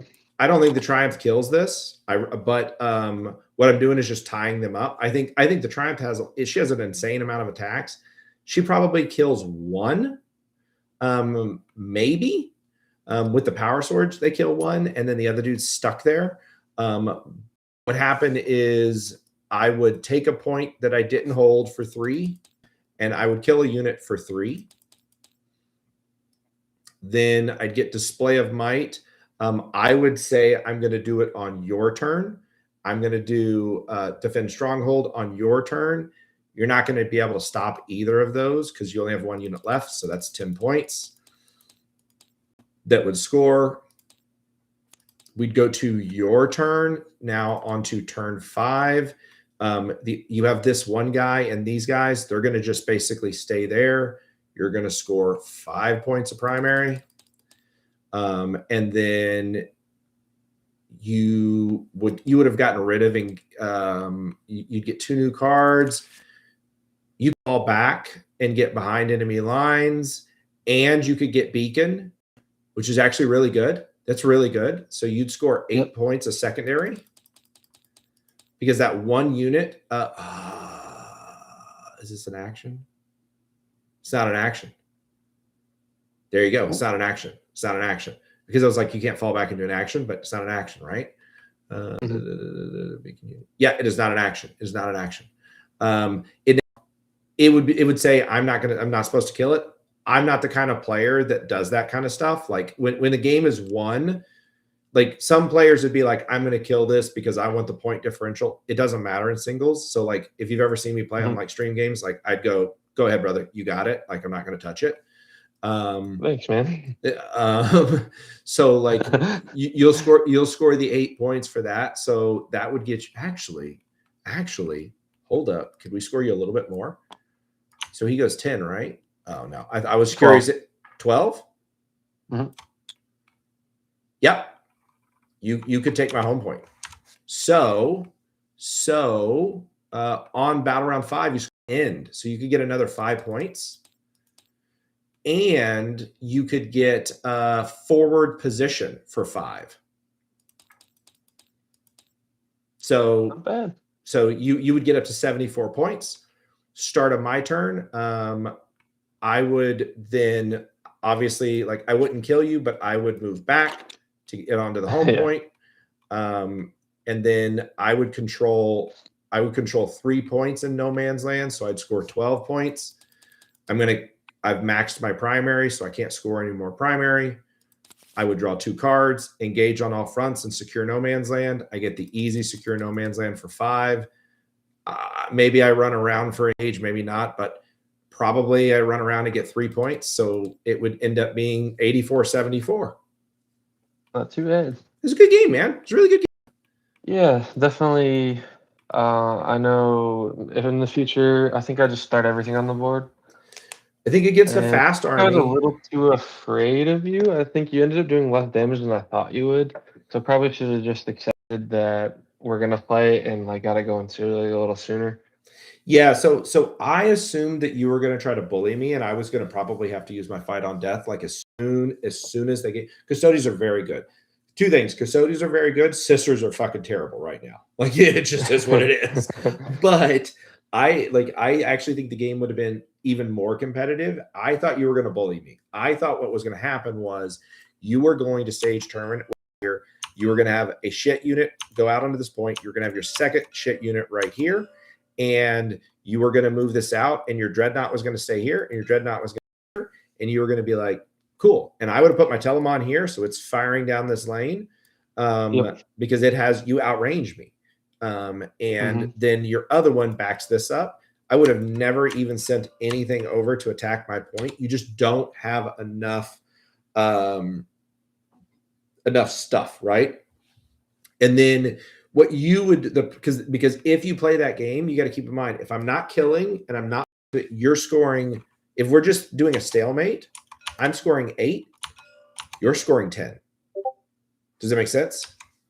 Look at the way the secondaries go. I scored horrible. My secondary draw was terrible. Like, I actually finished doing these, but like I didn't get any good secondaries. Like, there's the secondaries I want: center ground and overwhelming force, plunder. There's all the secondaries. I did terrible on secondaries. I had the worst secondary pulls. So like if you had been, I'm going to play super passive and I'm going to hold these 2 and not push out, you made the combo make when they have that 10th edition mindset of like, I'm going to attack him, and you came out to attack. And so then I was like, okay, let's play. And like, if you notice, like, I didn't attack until you came forward. Right. Yep. And so like you would have outscored me on primary. Like, purge armies, they have to fight you. If they don't fight you, they get behind because they got to be flipping the point. They got to be killing you. And so like that's where you have that. Yeah, I haven't really played Search and Destroy much at all, so I kind of This panicked a map little bit at the was beginning. fucking AIDS for both of us. It was bad for you because it made the staging was really poor, but it was really bad for me because I couldn't, like, you probably felt like, oh my God, he was so close to me with his speed. The matchup is worse if we're on hammer and anvil, because now you have to go really far and I can launch a unit in, and everything else stays safe. So it kind of keeps, so fucking Crunch is a dick for picking Search and Destroy. Yeah, I mean, generally, I'm like double rapiding turn 2 and like applying pressure. I just like you just had me on the movement, like, and I didn't. As soon as I couldn't get my rapids in where I wanted them to, I just kind of folded. Yeah. The hard part when you have because like that Terminator squad's like how many points? It's a bunch, right? It's like with the captain, like 450, maybe more. Yeah. So and then with the other dudes, you had like 5, probably 600 points in reserve. Like, it has to be meaningful, because the problem you faced was you were fighting 2,000. You were fundamentally fighting. It was 1,800 points on 1,400, but then I brought in 100 points, so it was 1,900 points on 1,400. And then literally as you brought the first thing in, it became 2,000 points on 1,500 Yep. points. And so like it felt like, oh my God, he's got so much stuff and he's so Yeah. fast because It of was that. interesting playing into someone who moves so well, though, because normally I'm playing like random people online. I'm rapiding wherever I want. I'm putting on so much pressure. I'm just walking them down. But like, you really just put it on me early, and I had no idea what to do. I'll be honest. So I think I like hindsight being 2020, and this is what you and I could do. Start doing for people is doing like a quick like 10-minute recap of the whole game for the people that don't want to Yeah. watch the entirety. So we can do it tomorrow or the next day. If we redid this, I can show you how you could, like, by just what you do with deployment in turn one, you could make the game where it becomes borderline unwinnable for me, to the point where I go, oh my God, what do I do?